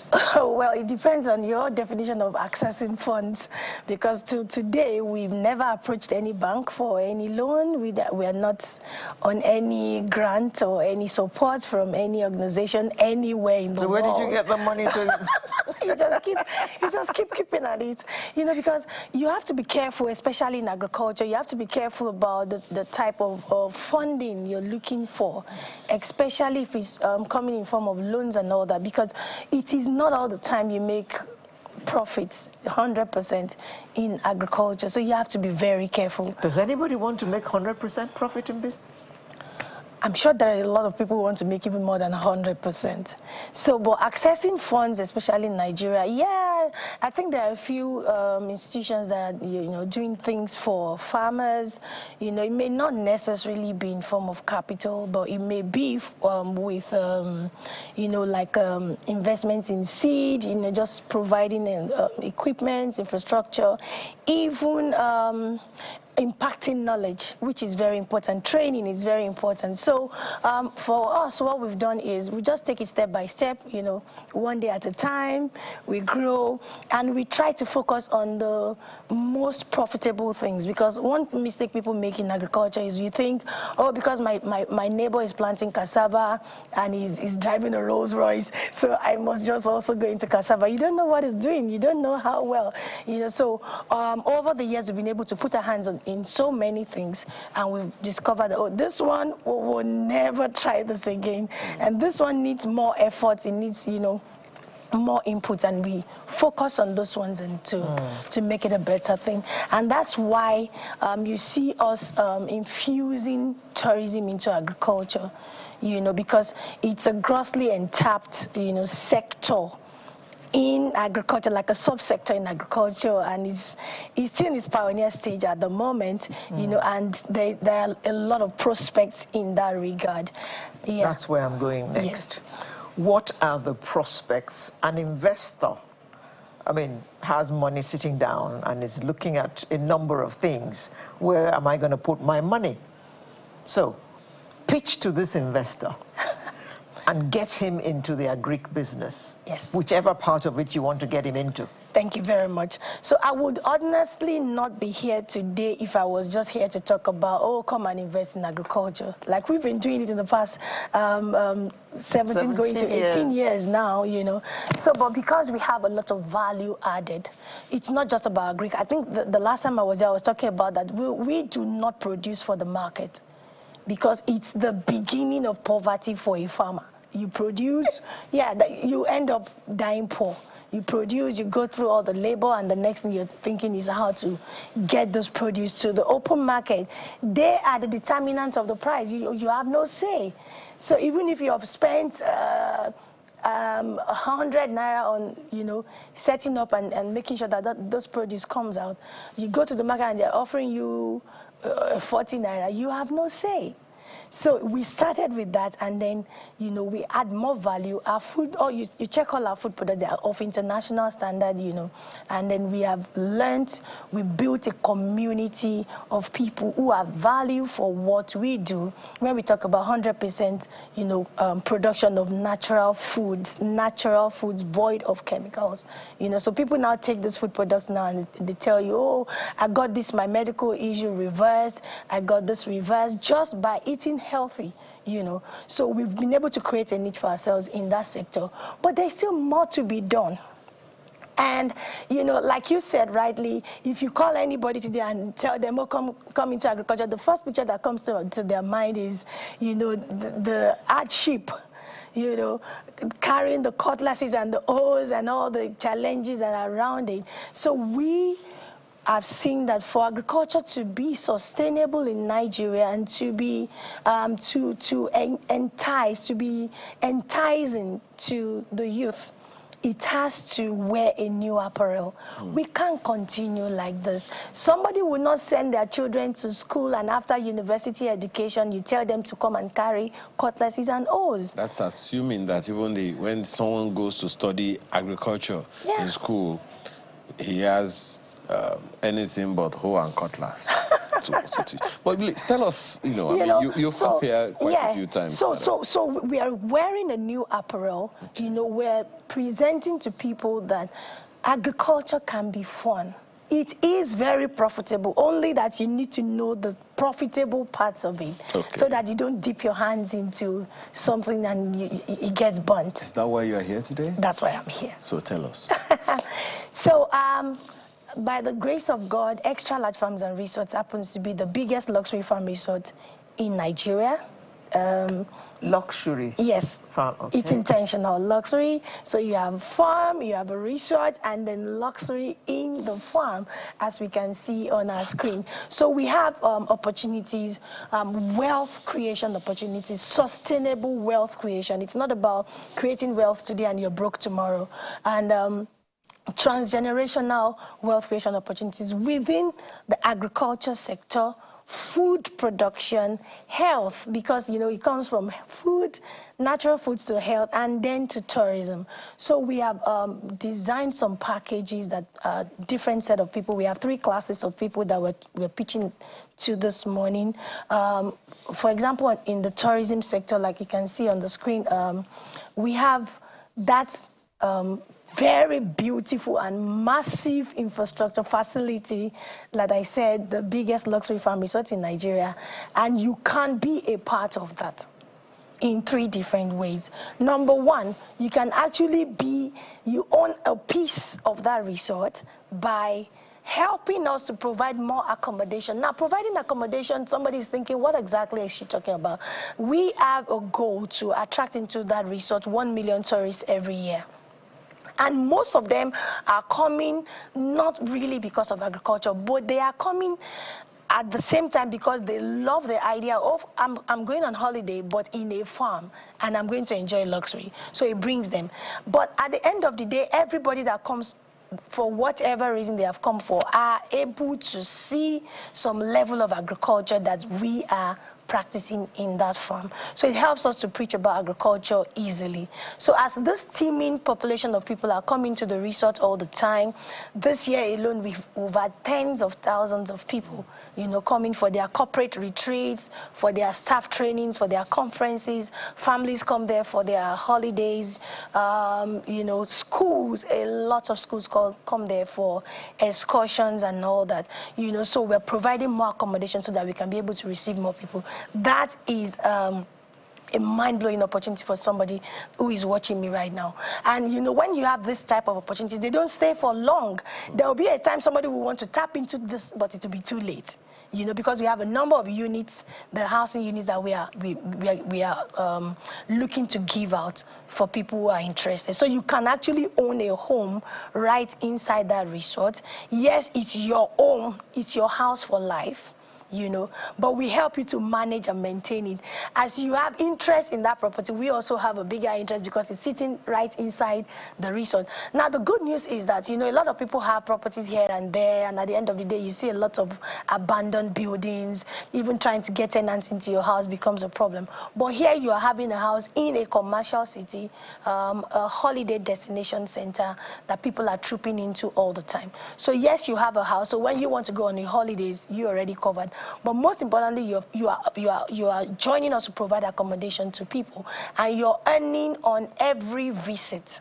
So this is not like a monthly income or annual income. You earn every time somebody makes use of your property, and you don't even have to blink an eye about how it's being maintained or managed.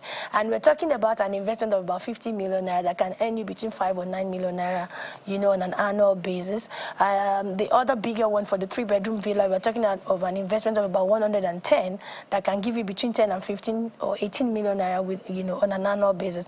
And the property is still yours. Don't forget, it's still appreciating. So we're calling people to come, you know, invest in that. Don't put your money in the bank. Don't go and build another house in another highbrow center, supposedly, and investment ends up becoming a liability. So that's number one. And this month of March, you know, you can see I'm in all pink today because we are celebrating women all through this month of March at Extra Large Fund. So somebody's listening to me out there, you're a woman, or you're the husband of a woman, or you're the friend of a woman. You shall have a woman in your life. You can be able to, you know, tap into this opportunity that we're offering this month of March. We are giving an amazing 1 million naira bonus to everyone who is ready to, you know, partner with us. I'm so excited. The last time I came here, about a few people called in, you know, in the diaspora. Oh, we love this, you know. We've tried to do some things back home, and you know, we've gotten our fingers burnt, you know. But now, between that last time and now, in fact, one of them, because I will be in the UK by the 28th of March, we are having a summit, the Extra Large Agritourism Summit in the UK in Basildon.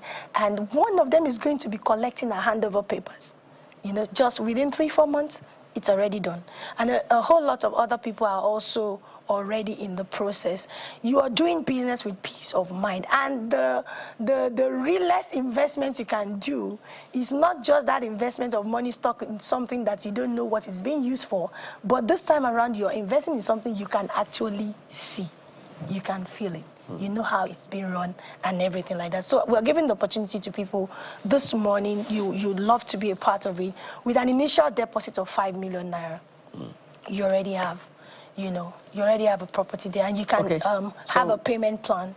You deposit 5 million. And we give you 1 million bonus immediately in this month of March. How much time do you have to pay the rest? It depends. The balance is 45, right? Yes. It depends on you. You can choose a 6 months, 3 months, 6 months payment plan. You can choose 12. You can actually spread for up to 24 months. Okay. So you don't end up coming under any form of pressure. Okay. So, and the numbers to call, I hope they're on the screen. 081. They will be on the screen. Okay. Let's quickly talk about because we're running out of time. Let's quickly talk about the UK summit and what opportunities are open to Nigerians in diaspora. Okay, so as a former diaspora and myself, I've been out of the country for some time, and we all know the challenges you face, you encounter trying to set up things back home. You know, the integrity is not really there with our people. But this time around, we are giving diasporans the opportunity to, you know, be doing business back home and with peace, with rest of mind. You are sure that this company you're doing business with, you know, you send people there, you make a call, you know, your investments are guaranteed. And I'm not only talking about the investments in the property. Somebody may be listening to me right now and maybe they don't have enough money to buy a whole property, but we also have some leasing arrangements. So you can actually come into a leasing arrangement, and then you earn on an annual basis on the one you want to lease. And for those who are interested in, you know, buying off, actually, they can also start that. So for the UK summit coming up on the 28th of March in Basildon, the numbers on the screen. Yes, the numbers are already on the screen. Yeah, already on the screen. So just send us UK Summit and we'll send you all the details. Okay. But in Nigeria, tomorrow Sunday, and for all the Sundays all through this month of March, we we have what we call a deal room. So it's a virtual conference just on Zoom. Sunday, 8 p.m., like tomorrow is another one. And we are presenting you about 6 to 7 different opportunities that you can take up in the agriculture, food, health, and tourism sector with extra large farms. For somebody that has so much money, for somebody that has average money, for somebody that has little money, and for somebody that does not even have any money at all, what can you do? We're building capacity in people. We are showing people, possibilities. I think you saw a waterfall right now. It's part of our possibility mindset at Extra Large.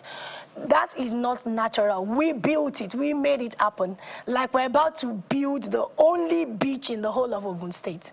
So Ogun State is going to have a beach now, and it's not natural. We are going to make it happen. So we're telling people about all these possibilities that we have brought into agriculture and tourism, and how people can also, take a very good advantage of that. So your website is agritechcity.com. Yes. It has all the information. www.agritechcity.com. Yes. Or they just give us a call on that number. No, just so, because, sometimes people don't want to put themselves out. They want to be sure that, I think I'm going to be safe. Let me just, first of all, see the place. Or they can just send us an email, info@agritechcity.com. info@agritechcity.com.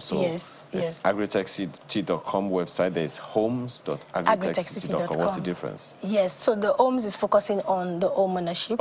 And then the Agritech City is focusing on the tourism. So this is your website? Yeah, this is our website. And this month of March, as I round up, like I said, where we want to create a success story with 50 people. 50 people who are going to call me this morning. Hey, woman, I am interested in what you're saying, and I would love to be a part of it. So we have amazing offers, that you can start up with as low as ₦1 million, and into, real sustainable and very, very profitable, ventures within the agriculture and tourism sector. So I want 50 people who are ready to start up in this month of March. I want to come back next time and be telling you about, their success stories. They should just give us a shout out on WhatsApp, and then on the numbers displaying on the screen. Interesting. So, the numbers again, as you know, they are right there on your screen right now. And the website, we have also taken you there, agritechcity.com. If you want to meet the CEO and co-founder, managing director and co-founder of Extra Large Farms and group of companies, seated right here. You can't touch her now, so you'll be able to shake her when you're able to meet her. So, Mrs. Moji Davids, co-founder and managing director, Extra Large Farms and group of companies. Thank you very much. Thank you so much for having us all the time. Wish you all the best. And I'll be hoping to host you at the resort one day. Well, I hope it will be soon. We'll be looking forward to it. We wish you all the best at the UK Summit, and you. we wish Extra Large all the best. All the best, thank you. Maybe we'll come and spend one weekend at Extra Large. We'll be waiting that for you will that. not be presenting program. We'll see. All right, when we returned, we want to talk about that thing that we mentioned earlier, the dangers of dehydration. Drink water, drink water, drink water.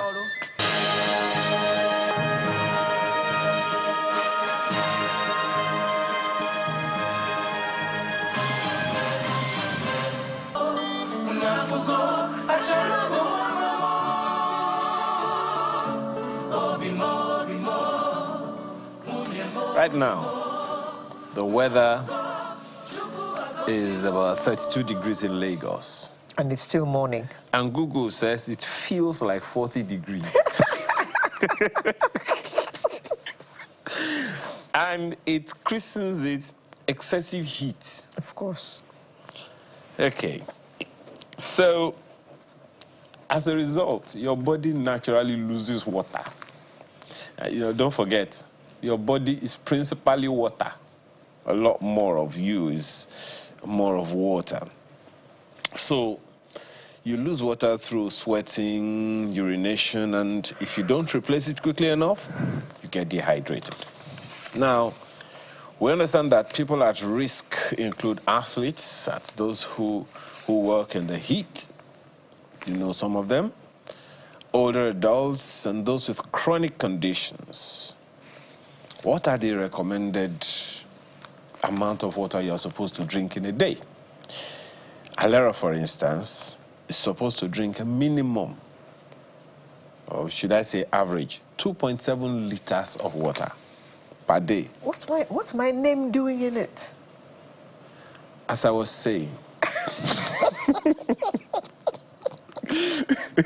and I'm expected to drink almost 4 liters of water in a day. You still feel okay? So highly active people and those exposed to high temperatures should increase their water intake to avoid dehydration. You know what? I'm speaking too much, Turunchi. Dr. Bukola Agunbia, Farm Dr. Bukola Agunbia is here with us. Thank you so much for your time. Thank you for having me, as usual. Good morning. So, you know that sticker? What is this whole matter of dehydration that we are talking about?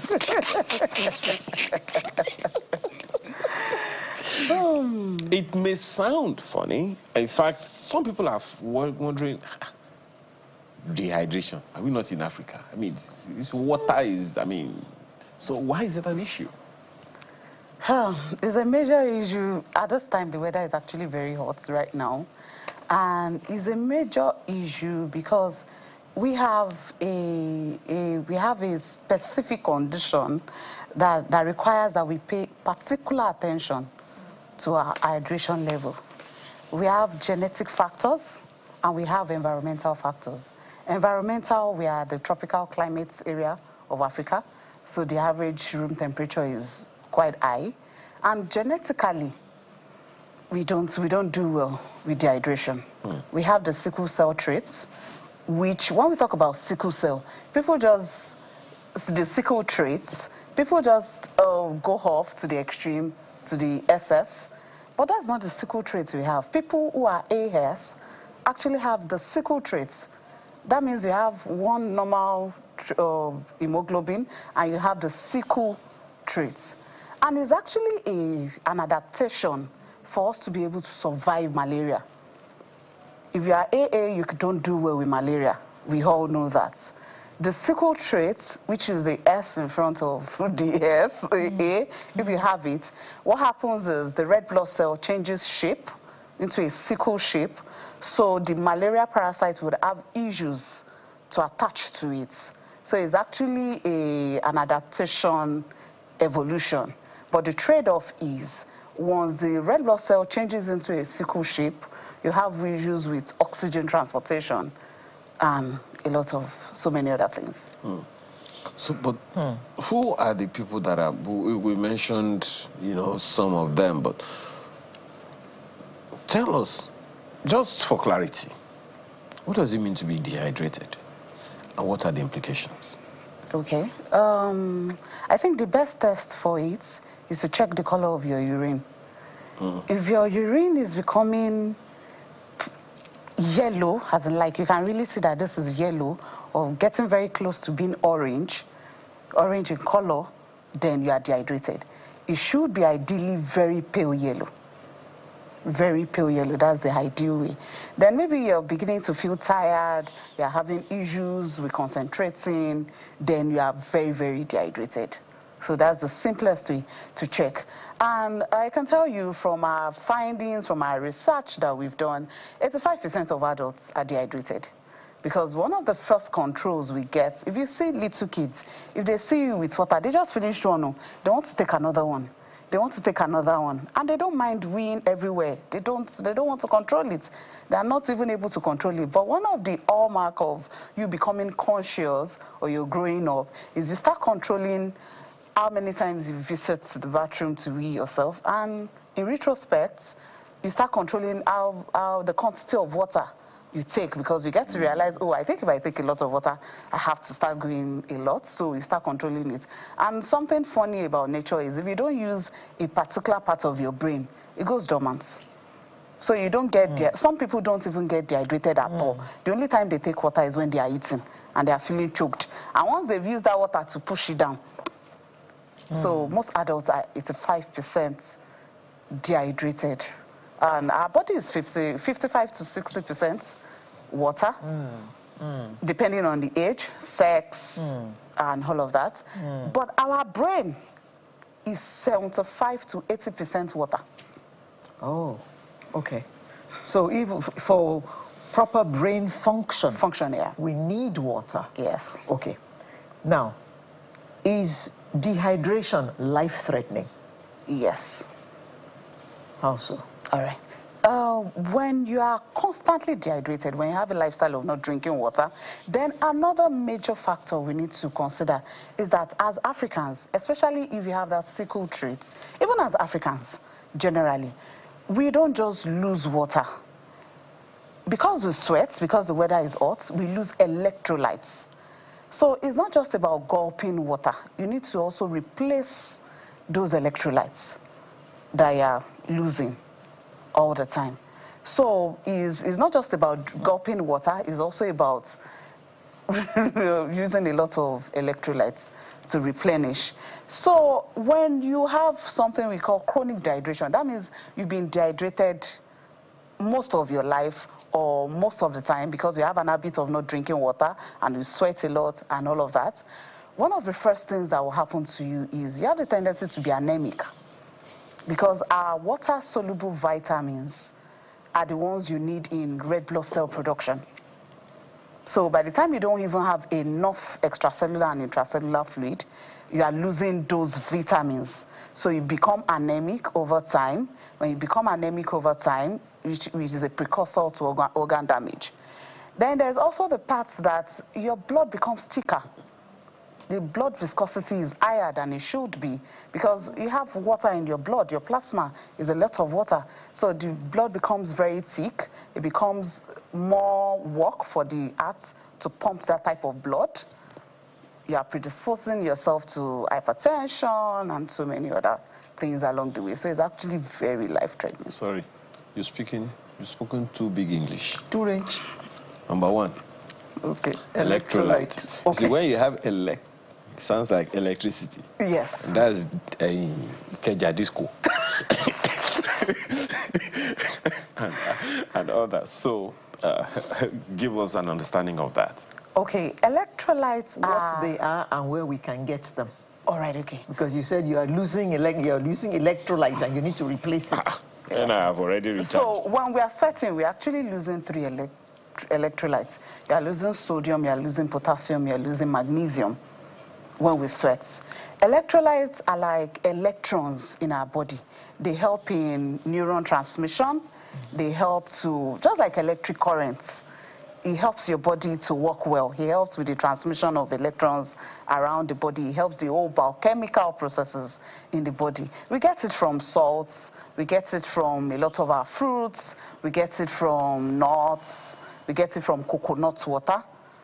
And if you feel you are sweating and you are not ready to eat or you are not sure of what you are eating, use ORS, oral radiation salt, at least to replenish. Which is what?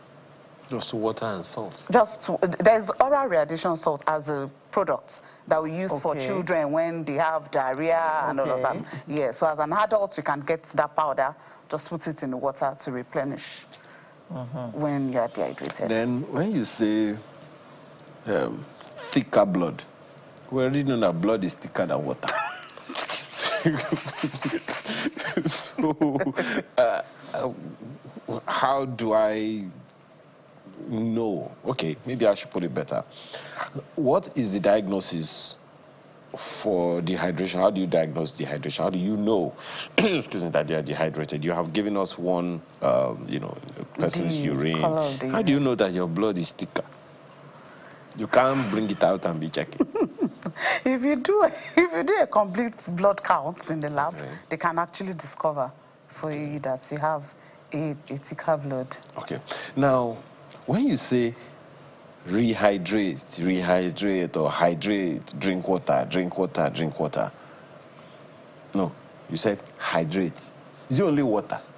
There are some people listening to you right now, watching and say, I can just go to the bar. I drink beer. I just go to the bar. I can drink all kinds of drink. One bottle of vodka is also okay. I can take a huge mug of coffee or tea. There's water inside. Is water. So what's she talking about? Okay. Every other thing you take, apart from taking water that you're putting electrolyte salt in it, every other type of water in your coffee, in your beer, in whatever, they contain so many other things. So your body has to start, before you start using the water, it has to start separating.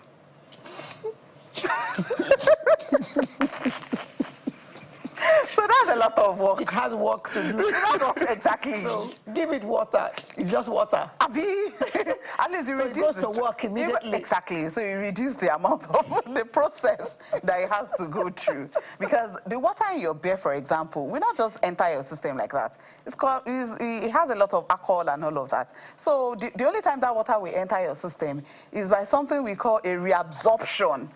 After it has been digested and metabolized and everything, it will now be reabsorbed, which is a long thing. So just take water and make it very easy for your system. So those people that drink certain kinds of carbonated drinks, I'm thirsty, let me just take this cold one.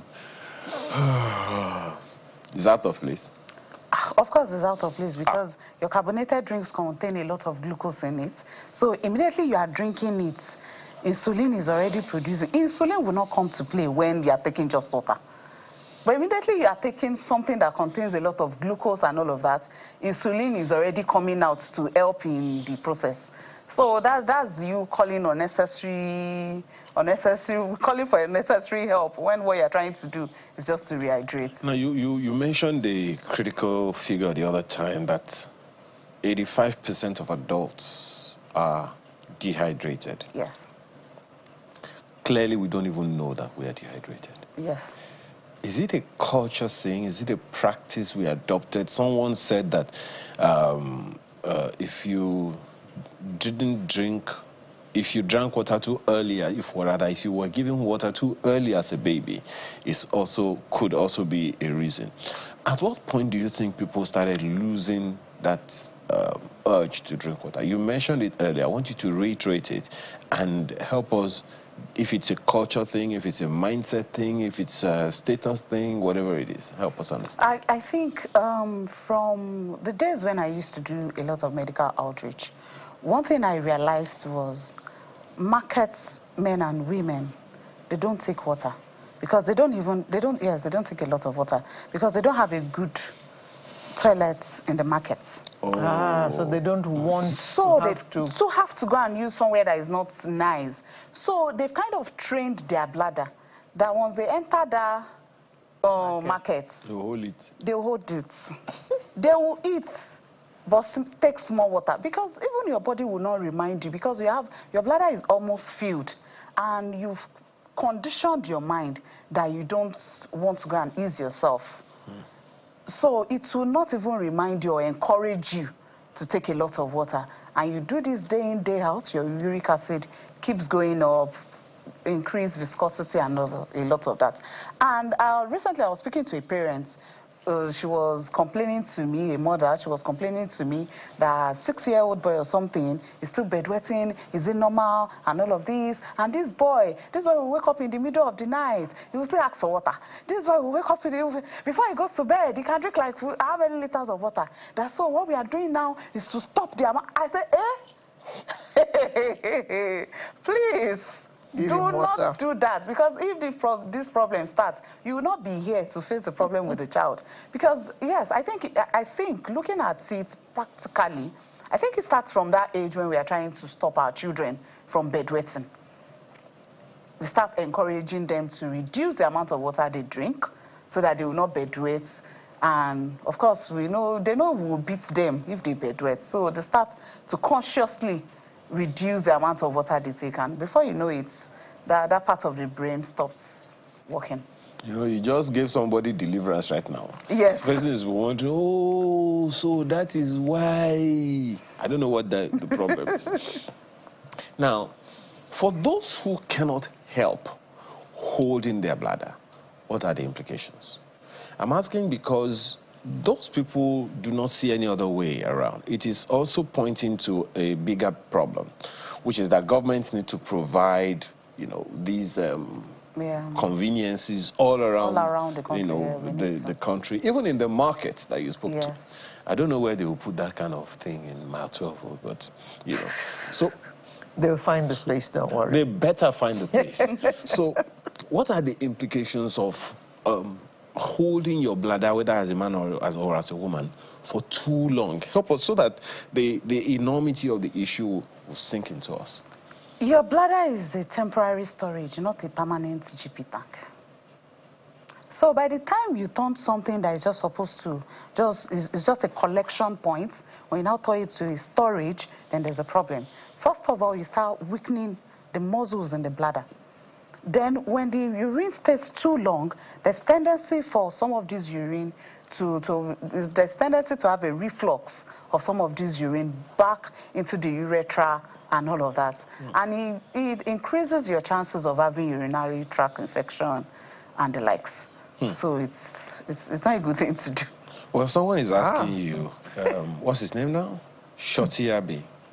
Please help me ask if cold water or room temperature. Which one is okay? Room temperature is the best. Room temperature? Yes. Okay. So how many sachets of water per day for those that can't afford bottled water? At least 8 sachets of water in a day. That's a lot of water. The truth is, your 1 sachet is actually supposed to be 50 cl. But it is not. But it's not enough. It's not. These days. It's not. It's about, in fact, I tried experimenting with 2-3 different brands. I realized I had to use like 3, almost 4 to fill a 2-liter bottle. So so if I'm using 4, no, I had to use 5 or 6. 5 or 6. So if I'm using 5 or 6 to fill a 2-liter bottle, I need to take within 3 to 4 liters. So that means at the minimum 8 liters. I'll be 8 sachets of water daily. Now, what is the danger of holding it for longer than, for long? Like I said, it will weaken the muscle of the bladder, because the bladder is not meant for storage. And what will now happen to the adults? The person can end up with urinary incontinence. You are predisposed to a lot of urinary tract infection. That infection, if it's not properly treated, can worsen, can cause a lot of inflammation in the urinary tract, affecting the bladder, and a lot of things can go wrong. I hear in fact, it increases the chances of prostate enlargement in men. Wow. Because, for example, you have a lifestyle of taking beer at night. So you've had 4, 5 bottles or 6 bottles at night. You go to sleep. Not only are you intoxicated, you are fast. You are dead asleep, because taking that much alcohol is like you sedated yourself to sleep. So it's like a knockout kind of sleep. So if your bladder will have activated your brain to wake you at, let's say, 100 meals, I'm just giving an example, at 100 meals, if that is what it will have alerted you to wake up and go and help yourself, because you are dead asleep, it will have to jump through a lot of too many hurdles to wake you up at maybe 200 meals or 150 meals. So that means the capacity has had to be stretched at that time. And you do that day in, day out with your prostate gland very close to the bladder. You stress it out. Is there any gender-based specifications? I know that they said that the research says women hold almost 3 liters and men should consider almost 4 liters. But is there any gender-biased complications? Okay, you said 3 liters for the amount of water women should take, right? Okay, the reason is because of the difference in muscle mass. Okay. Men have more muscles than women. And when you have more muscles, your muscles have the water carrying capacity. It uses up a lot of oxygen from the water more than the woman. So that's why the liters for the woman is a bit reduced for like the men. So then as people grow older, of course we lose muscles as we grow older. So the amount of water we need is reducing. So I don't think we should go the route of reducing the quantity. Rather, maybe we should start working on building our muscles. Because if you have a lot of water in your system, it's better for you. Okay. How about age ranges? Any peculiarities? You just talked about a parent who didn't realize the importance of giving water to the young children. But then we have teenagers, we have young adults, we have parents, and we have grandparents and all. Are there any peculiarities for these different age ranges in terms of water consumption? Definitely, because when you're younger, you have a younger child, the muscle mass cannot be as much as an adult, definitely, so they don't need as much water, but they should take as much as they like, because the body will definitely take it out of the system. They can take as much as they like, because not only are they, as kids, for example, not only are you training yourself in so many other ways, you're also training your brain, you're training your muscles. So because we feel, oh, this child is just small, just take 1 cup of water, you are not helping that child to increase their capacity or that ability to be able to take more, forming that habit of taking more. But as people grow older, like I said, they need lesser amounts of water. But it's better to take, because it's not just the muscle that we have to consider. There's so many things you also have to consider. Water helps to reduce oxidative stress in our system, because water contains H2O. So the O is oxygen being available in the body. And as you grow older, the oxidation rate is high.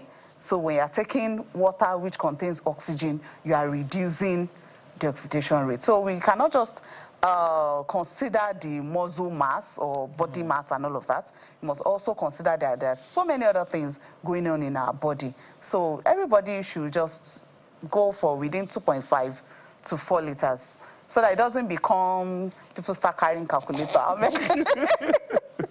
Because it becomes all complicated. So everybody just have a target of 2.5 to 4 liters. But there's also a way, there's also a method to drinking water.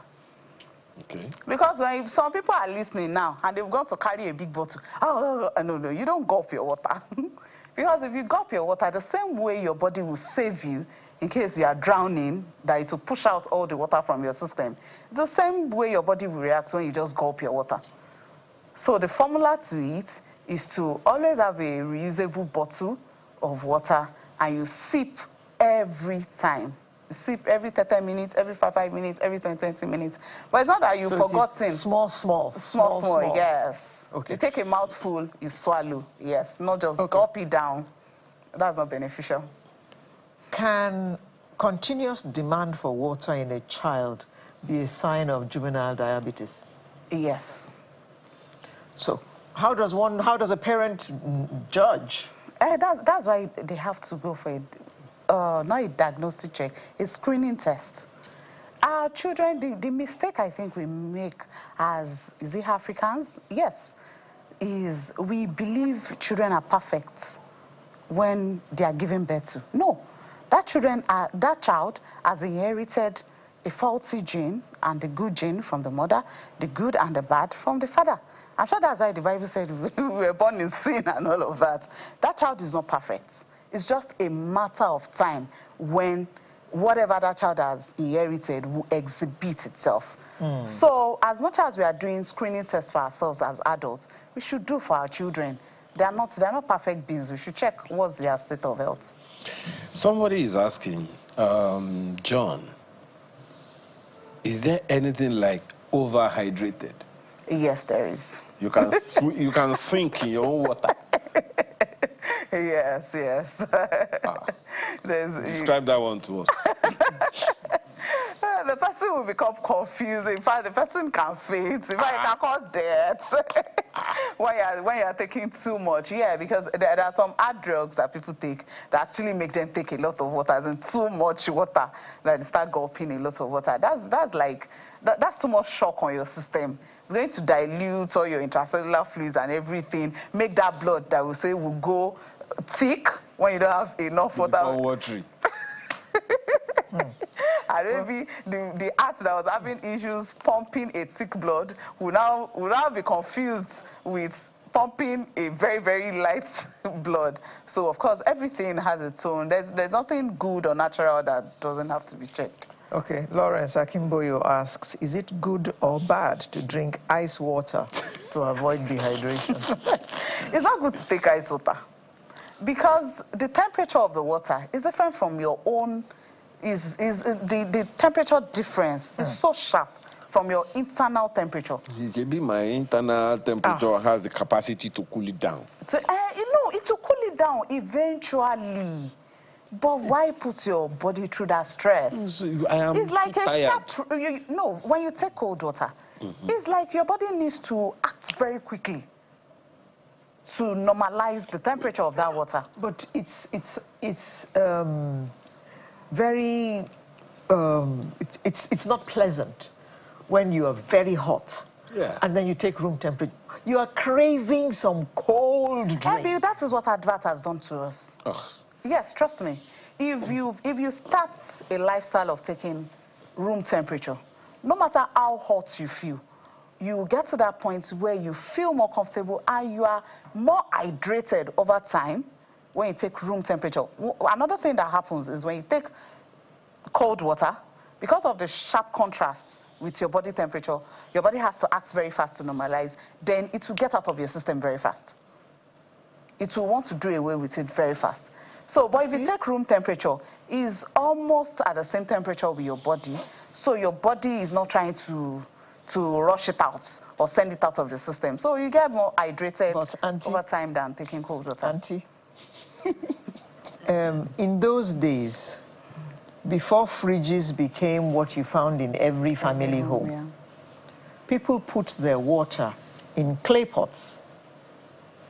Their drinking water in clay pots to cool them, to cool the water. So why, even at that time, we still wanted cold water because we live in a... Cold water is different from cold. Oh, okay. Cool water. Cold water is different from cold water. Sorry. Okay. Now, here is this. Now, you said that room temperature water is perfect. Ideal. Yes. Cold water is... No. How about hot water? Your blood is not hot. Abi? Hot water is also not good. Warm water is best. Hot is also an extreme. Your body will want to get it out very fast. So warm water. So you stay between cool, room temperature, and warm water. Don't go to the extremes. Okay.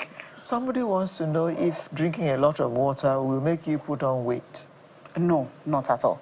Oh. Not at all. Or give you a big stomach. No. Maybe the big stomach might just be temporary when you just gulped your water down.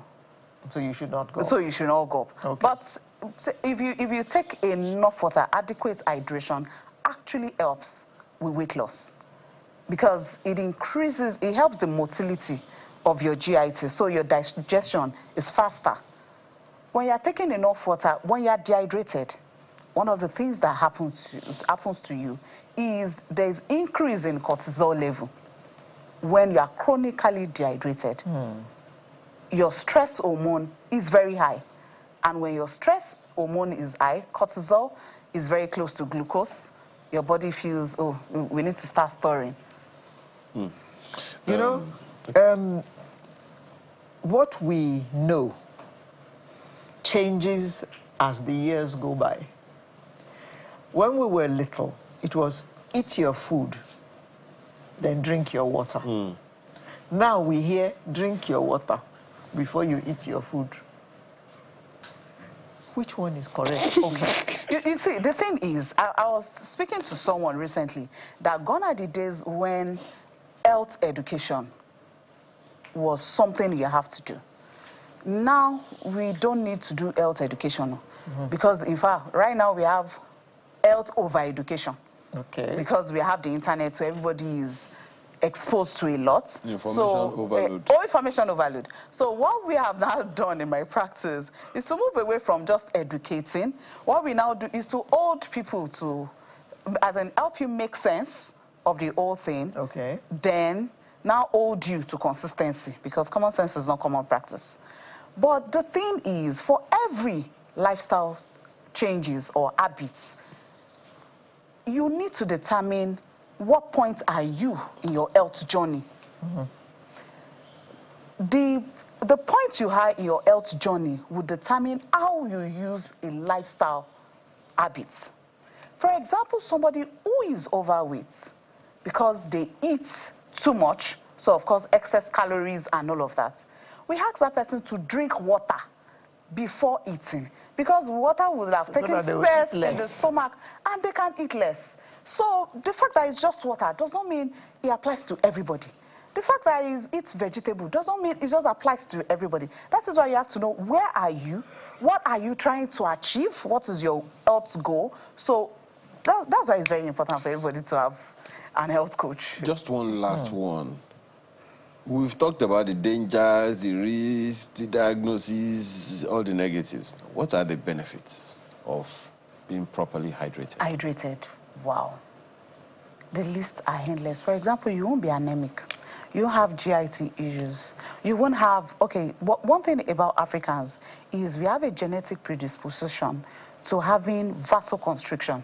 Our vessels constrict genetically because we have issues with nitric oxide synthesis. So as we age, the nitric oxide production reduces. That nitric oxide is what helps us to dilate our vessels. But that nitric oxide dysfunction that we have as Africans, it becomes worse when you are dehydrated.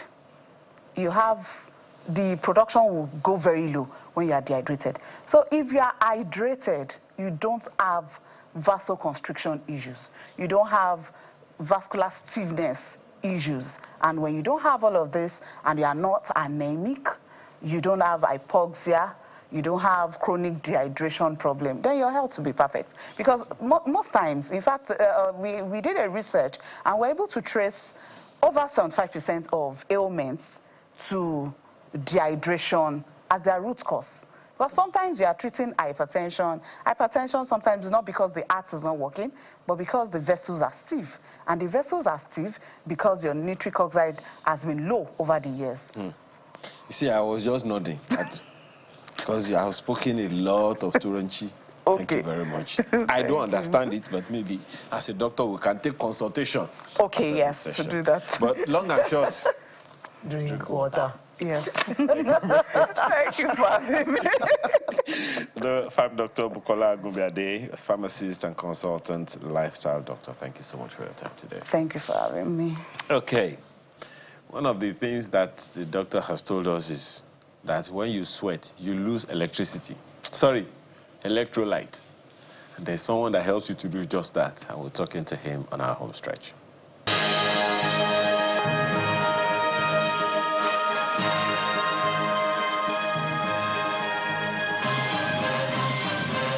Daniel wanted me to collapse, watching all that energy, and it reminded me of someone. Oh, he was also in the video. Oh, are you joking? Of course. Of course.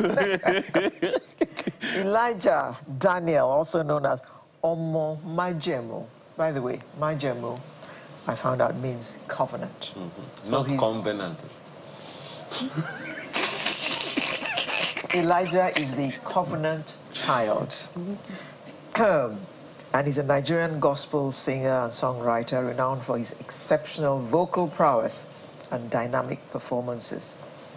Good morning, Elijah. Good morning, Ma. And thank you for coming. Thank you for having me. So, that video right there, I'm sure you know the person we're talking about. Yes, Ma.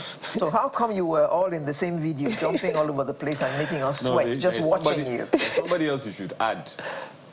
Hey, what's that boy's name? Bidem. Bidemi was there too. I didn't see him, but Oh. it's not impossible.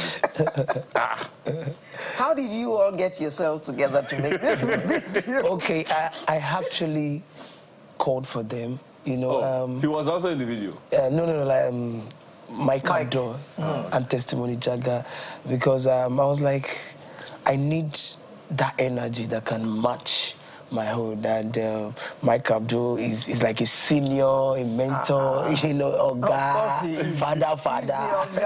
So I have to just plead with him and, you know, tell him, oh, please, sir, I want you on this.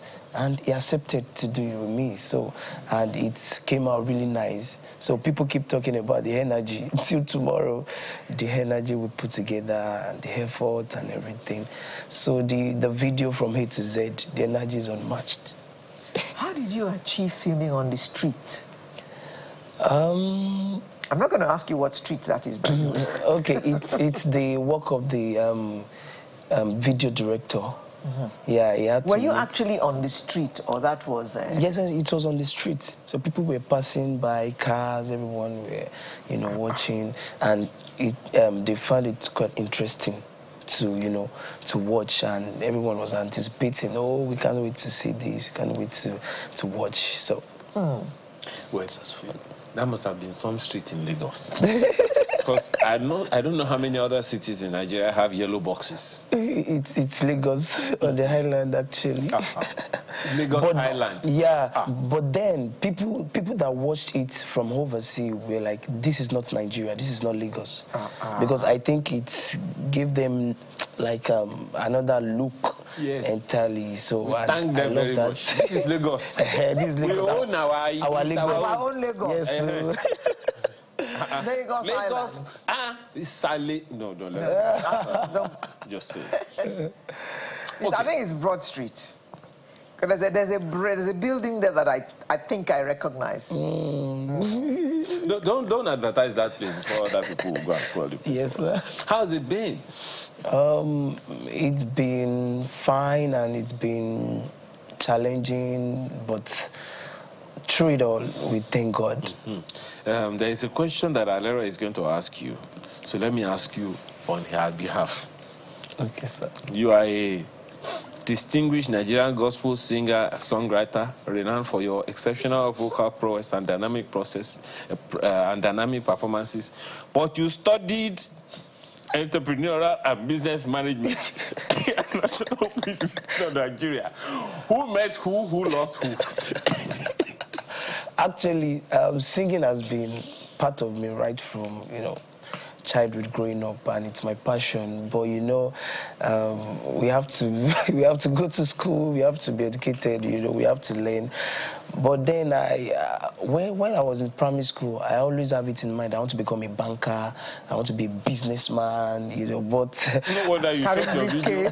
Yes. No wonder you shot your video on Wall Street. Because I love the sound I hear when I see bankers, you know, walking, and the sound of their shoes.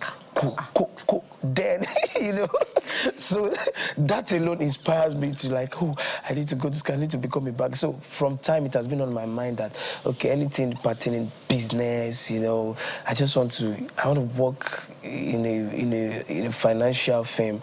But then as we have it, I find myself carrying the mic from one place to another.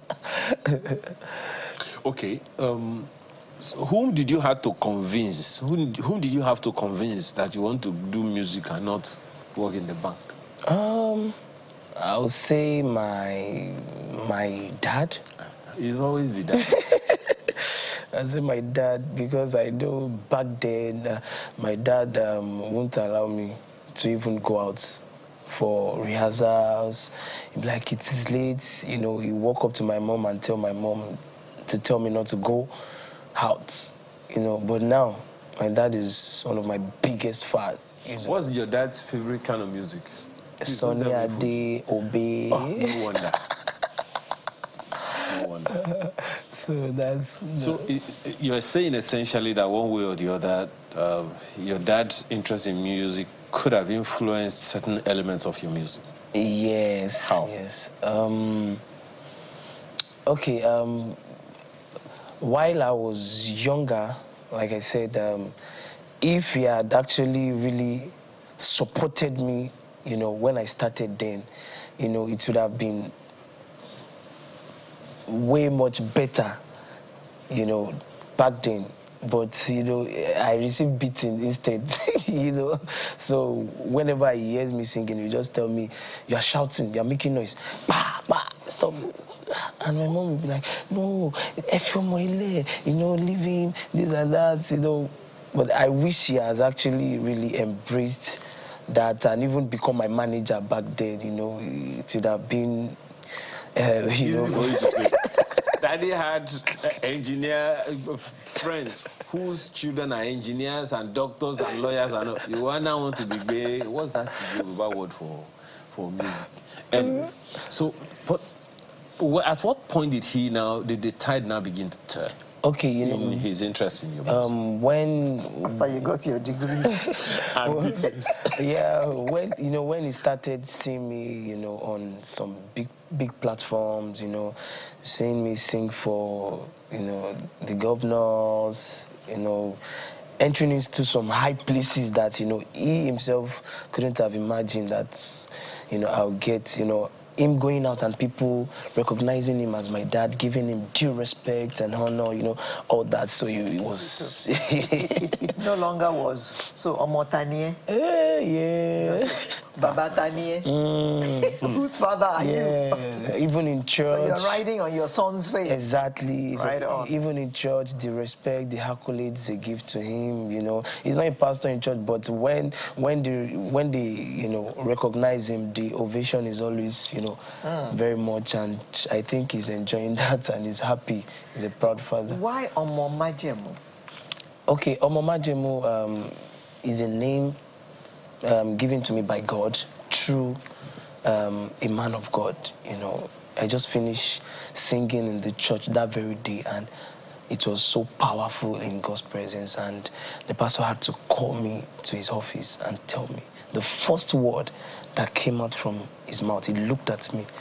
He said, do you know you are a covenant child? He said it in Yoruba. He said, so that's the meaning. Do you know you're a covenant child? And that word just stick into my head, like a covenant child.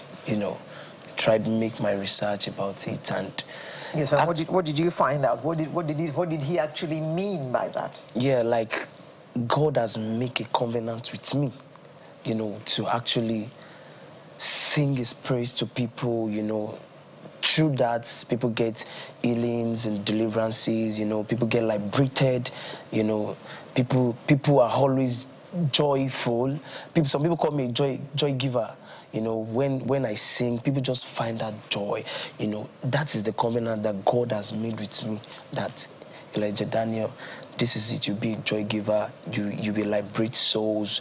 Through this music of a thing, and it has happened several times. Then actually, someone was actually there when my pastor was telling me that I'm a covenant child. So it was that person that stepped out and started announcing it all over. He's not a covenant child. He's a covenant child. He's a covenant child. He's a covenant child. So from there, everyone started calling me covenant child or Mama Jim. Now, why the choice of the... Okay, maybe I should ask you first of all, how many genres of music do you usually instill in your music? I have heard all shades of Fuji in that, and I have also heard I smelled some KSA juju in that, including in your guitar works. Don't worry, I know. I can tell. So what are why the choices of those? I think even me myself, I actually don't know. I just saw myself in that route. At times people will call me that, do you know you have King Sunny Ade's vibe?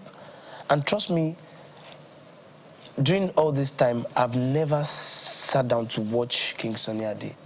And I go out, people will tell me I have his kind of vibe, I have his kind of energy. Whenever I go out to sing it, they'll tell me, you remember me of someone? I was like, who? You remind me of someone? I was like, who?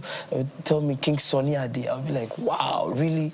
So it was there, I sat down and I started watching him, and, and I feel people really welcome, that vibe. So most of the time I just attach it to my music, and I do contemporary songs too. One thing about me is versatility. I'm very versatile when it comes to gospel music. I can go into the Igbo space, Ariaria, Edo space. Do you speak Igbo? I sing in Igbo language. Oh, you sing in Igbo language. You speak in Bini language, Bini? No, I sing in... Sorry, you sing? Yeah, I sing, but I can't speak this language. But when I sing, people think, oh... But you understand what you're saying? Exactly, I understand, yes, ma'am. So I make sure I balance everything, At times, when I find myself in some gatherings, they'll tell me they don't want Yoruba song. They just want pure English. Maybe when I travel to London or so, and I have to do it. So because I've always equipped myself and rehearsed, with all that, and it has really helped me a lot. So I purposely did not want to stay on just one genre of music. So I love, mixing it. So tell us. It seems that gospel music is now moving from the gospel music that we knew. Because gospel music of old was not danceable music. Am I correct? It was very holy. Yes, ma'am. Thank you. It was very holy. It's still holy, ma'am. Now it's very street.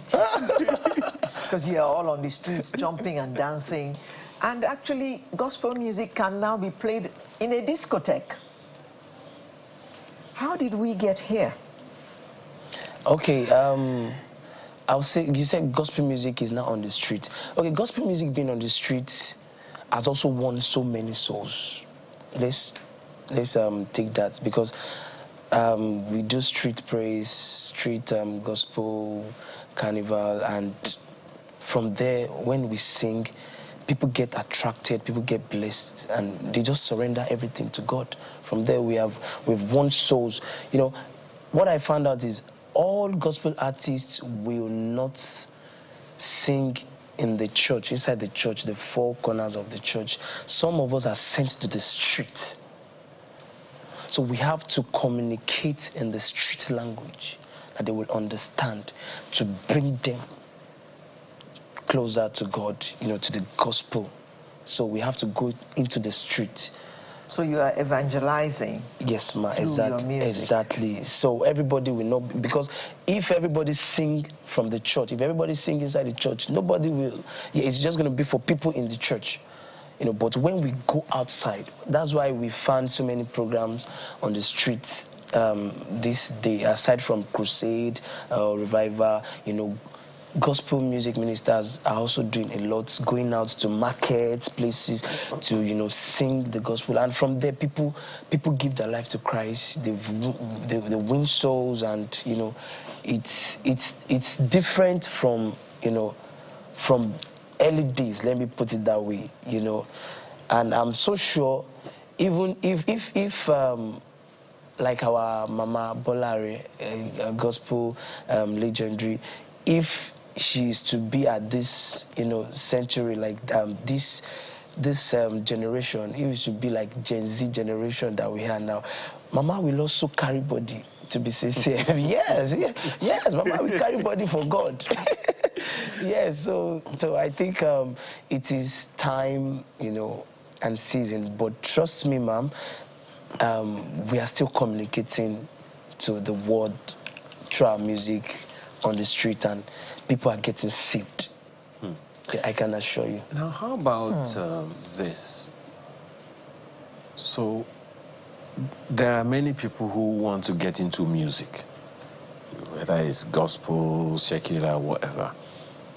What was were your entry-level challenges, and what did you have to do? Okay, my entry-level challenges, while I was about starting, then like going fully into it, I was actually scared because I'm not close to anybody there, you know, but I just remained focused. So one of my challenges, financial costing, like constraints, you not being able to afford studio fee, you not getting events, you know. There was a time I trekked from Mafoluku to Abulegba. Wow. Yes, with my team back then, you know. We trekked from Mafoluku, you know, Shodi to Abulegba. You passed through yes, sir, exactly. We trekked.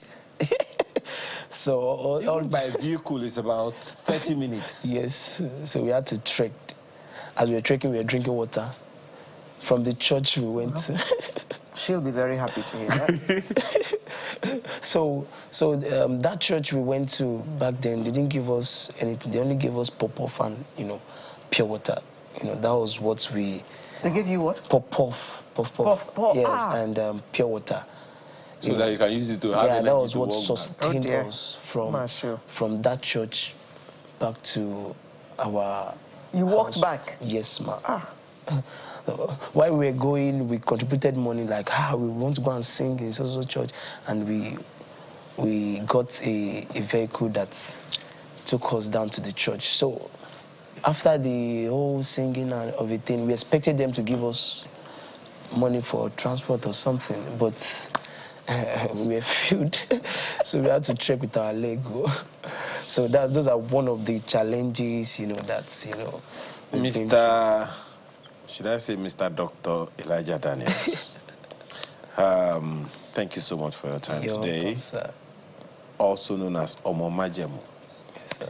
You a gospel music, a singer, songwriter, renowned for your exceptional vocal prowess and dynamic performances. Thank you so energetic much. Moves. And thank you so much for your time today, and we wish you all the best. Thank you, Elijah. That rounds up Sunrise for today, the 15th of March, 2025. And just before we go, a shout out to Dr. Tony Marino. Thank you very much for always watching Sunrise and calling sometimes to tell us your observations. Just in case you haven't had your cocoa, it's not too late. I'm Ayo Makinde. Have a wonderful rest of your weekend. Alero Idu saying, see you next week. Bye.